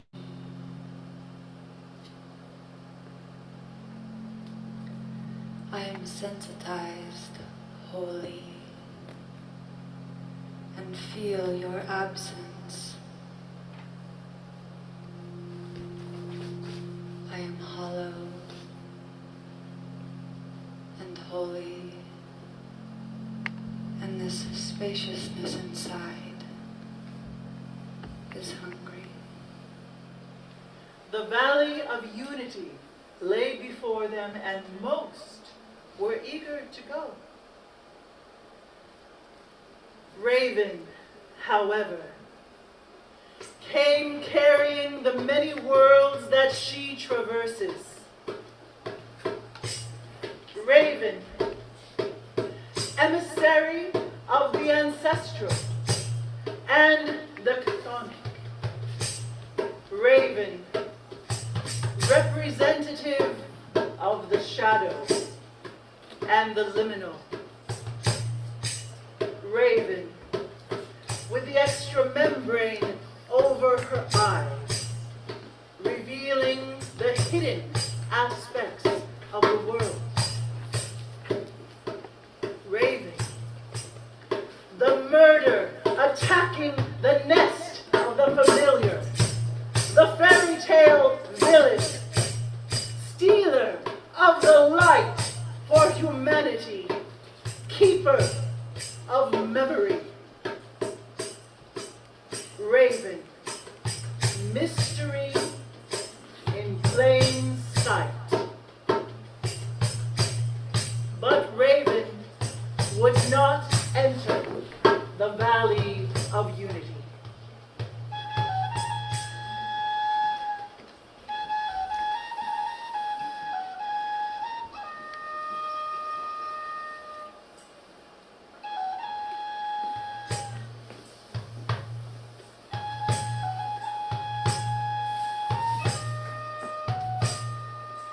There is a story from when the moon and stars were still very young, and the earth, their mother, and already an elder, was pregnant again.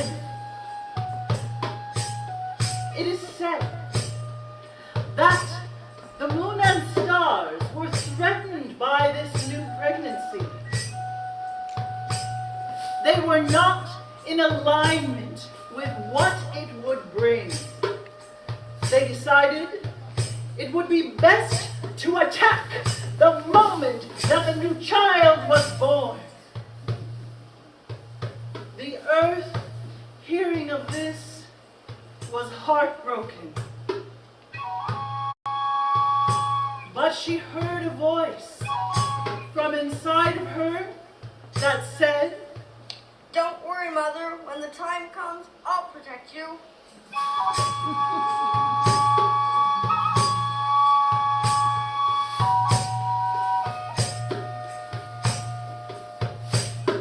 As expected, when her labors began, the cosmos attacked. But Huitzilopochtli, blue hummingbird flying left, was born a warrior, and with a hook in his hand, he battled his older siblings for the right to overcome limitations, bringing into the world will, discipline, and the ability to do what seems impossible.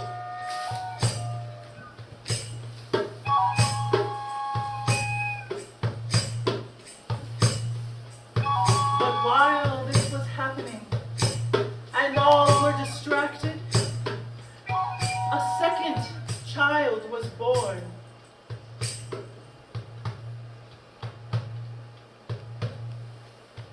You, Molly Nolly, twin sister. You, goddess of earth magic and the feminine pathway to knowledge. You, dreamer, seer, shape-shifter, healer, gifted one.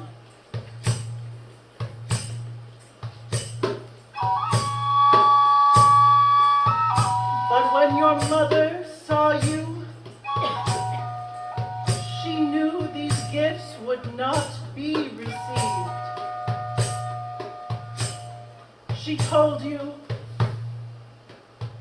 Hide your gifts. Hide them.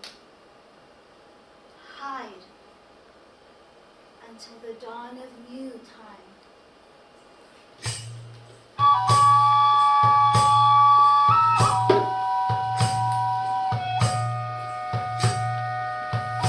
unwelcomed one, hidden one,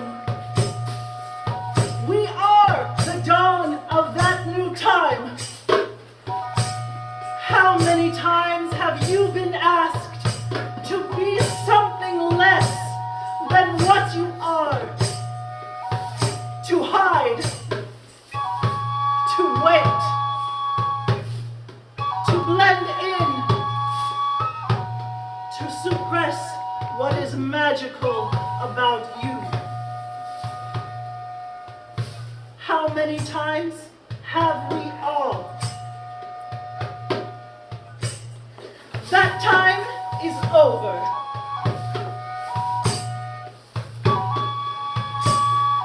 Time to release the legacy of danger, the pain, the sorrow, and the rage.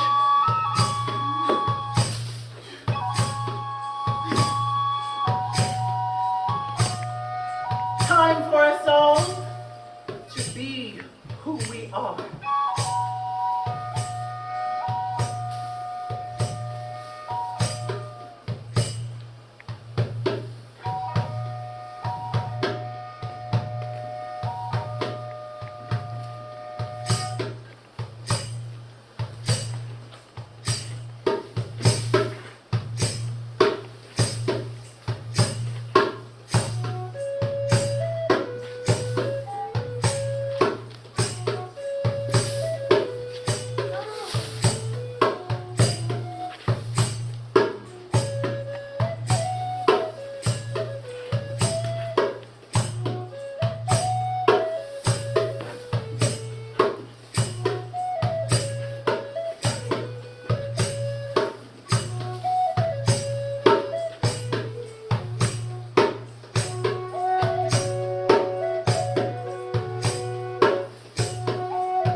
Ghost, I'll make you proud.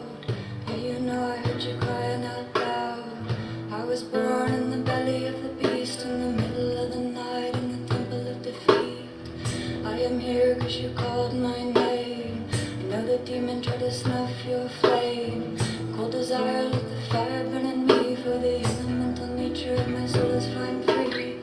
Blessed is hell and all the damage done. Mother knows that the war's been won.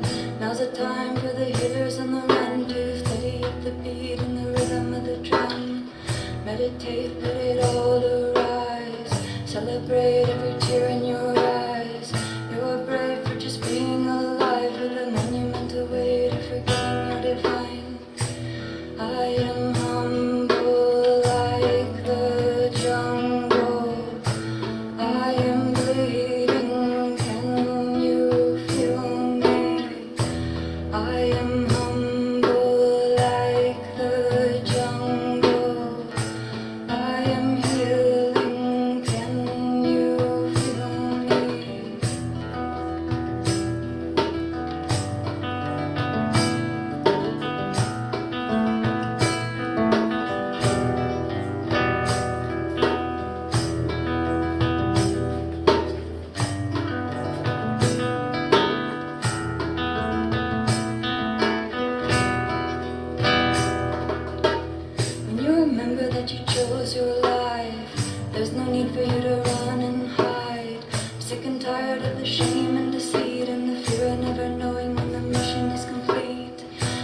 presence trying to steal your mind.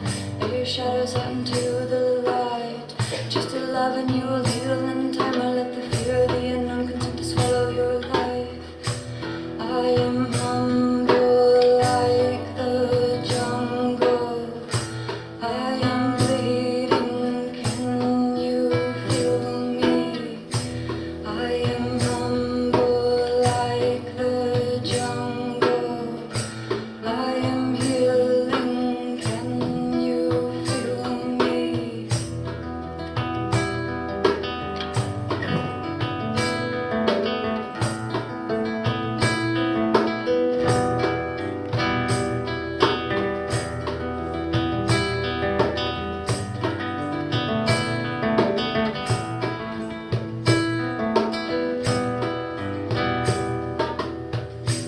I am never-ending song of the morning star. The situations rearranging all that you think you are. I'll ride the wind like fever across the great divide. I'll return when you call my name, for my love's not afraid to die.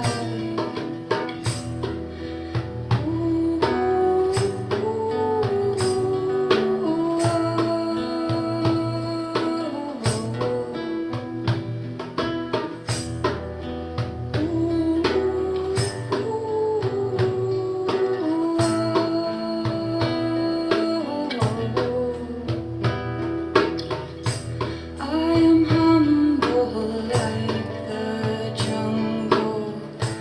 I am bleeding, can you feel me? I am humble like the jungle. I am healing, can you feel me?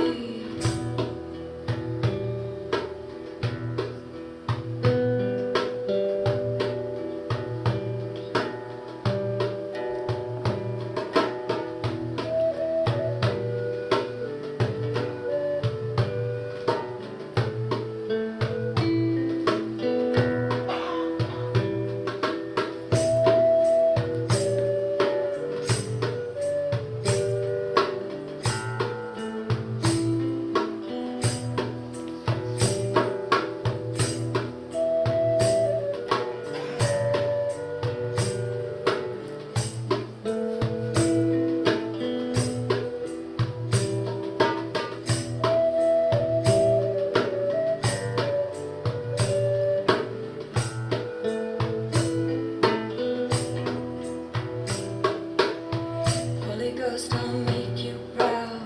Yeah, you know I heard you crying out loud.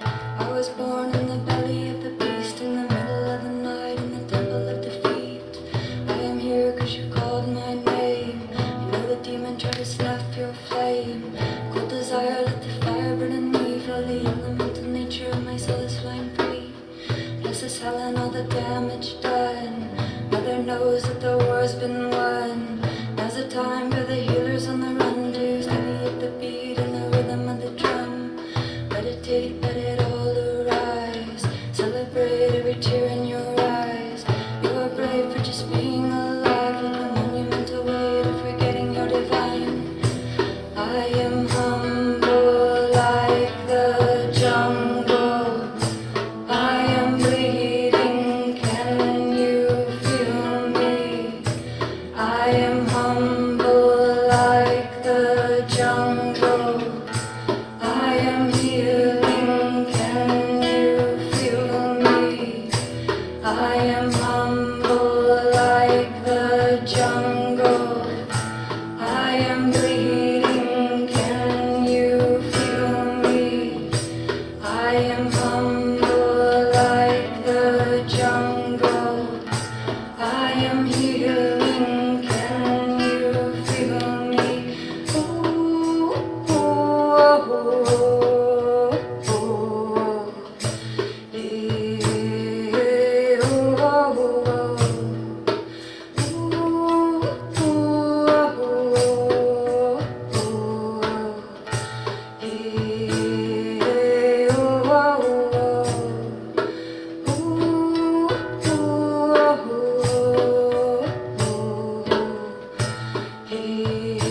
of you.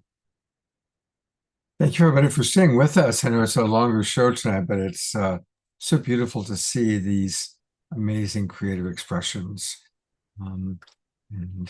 What's it like for you, Hannah, watching this again? It feels so good. It's actually I love it. It's an honor because I was so deeply immersed in every show and offering. To have this glimpse from the outside feels like such a gift. And we had an incredible filmmaker film multiple shows who put the video together. His name is Jason Eagle. So it was a gift to get to receive it from that perspective. It's a very intensely presencing experience to be in it and to, weave and co-create with people in this way. And it truly was held as a ceremony and worked on each of us deeply who are part of it. And then we got to bring that to the audience and to get to see that it's cool. It's so fun to be part of it. It's also really cool to see it from the outside too. Yeah. Well, thank you again. Again, thank you, Tess and Radiance and Piper. And I'm actually going to turn it over to Diara for our prayer time. And then let me know, Diara, when you're ready, because she created something special for us to conclude with tonight. Thank you, Scott. Thank you, everyone. This is so powerful, so deeply moving. And the prayer is going to be to continue in our capacity to hold it all, to continue in our capacity to look to see what is here while still holding the vision for what we ask to come. And so just breathing in the love, breathing in the light, allowing our bodies to integrate the power of everything that we've witnessed, the power of everything that we've seen, that we know. And may we continue to be sensitized while also receiving greater strength and resilience to allow our tender hearts to stay open while our eyes are opened wide. And while we know we don't understand all that's going on, we know that there is movement. We know that there is a progression toward greater love, greater understanding. And as those large shadows come up from the light, we remember that we can see through them and see more light on the other side. And as we blast that light through the shadow, we give great thanks for the love that's in this community and communities like this that hold us, that buoy us up when things feel so heavy, so much despair. And we allow ourselves to heal and be healed as we share the experiences that we've had individually and collectively. And we give great thanks that there's a listening now, that there's a place for this to be heard. And we thank our ancestors, our forebearers who went through this without the capacity to share, without the capacity to heal that we have now in these great times, these turning of the ages. And so as we witness things resurfacing, coming back up for deeper healing, we hold on to ourselves, to each other. And we know that we're here for a reason, that we're equipped for this no matter what. And when we forget that, we just hold on, hold on, hold on. And just allowing this beautiful evening to begin to conclude, knowing that our love will continue. The last song for tonight is one that is called For What It's Worth. And this is something that Diara put together for us just for tonight.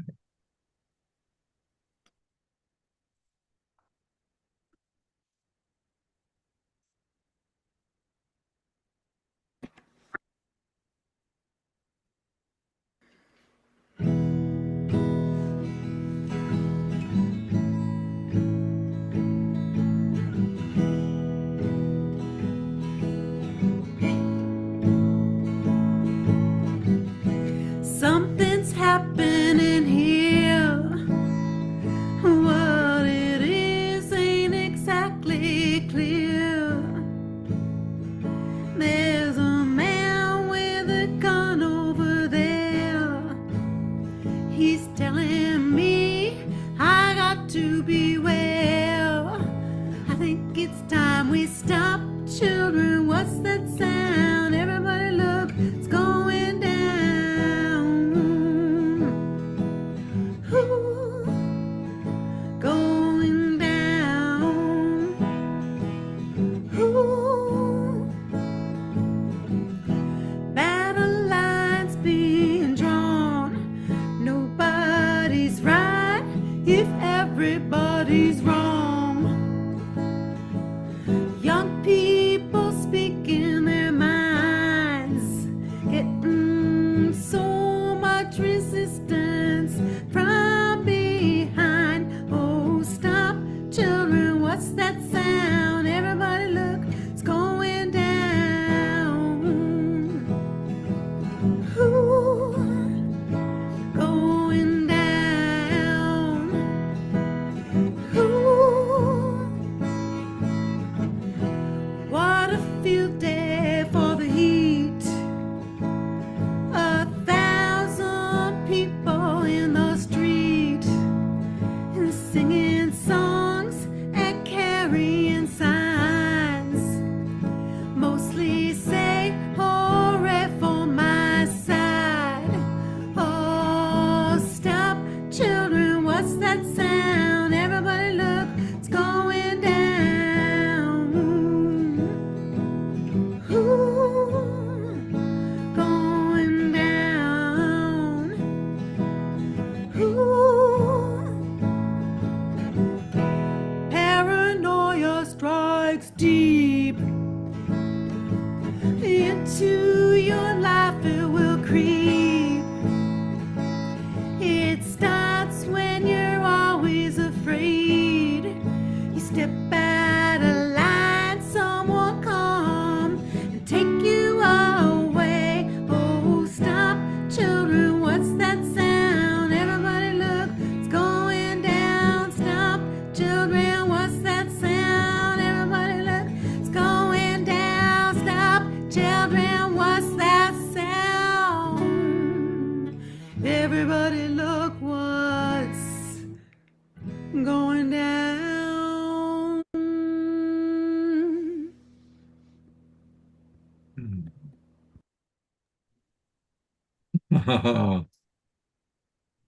A very appropriate song, full circle. You know, I think most of us can remember when that song first came out from Stephen Stills. And here we are. Here we are 40 years later. I think it is 50 years later, 60 years later. It's been a long time.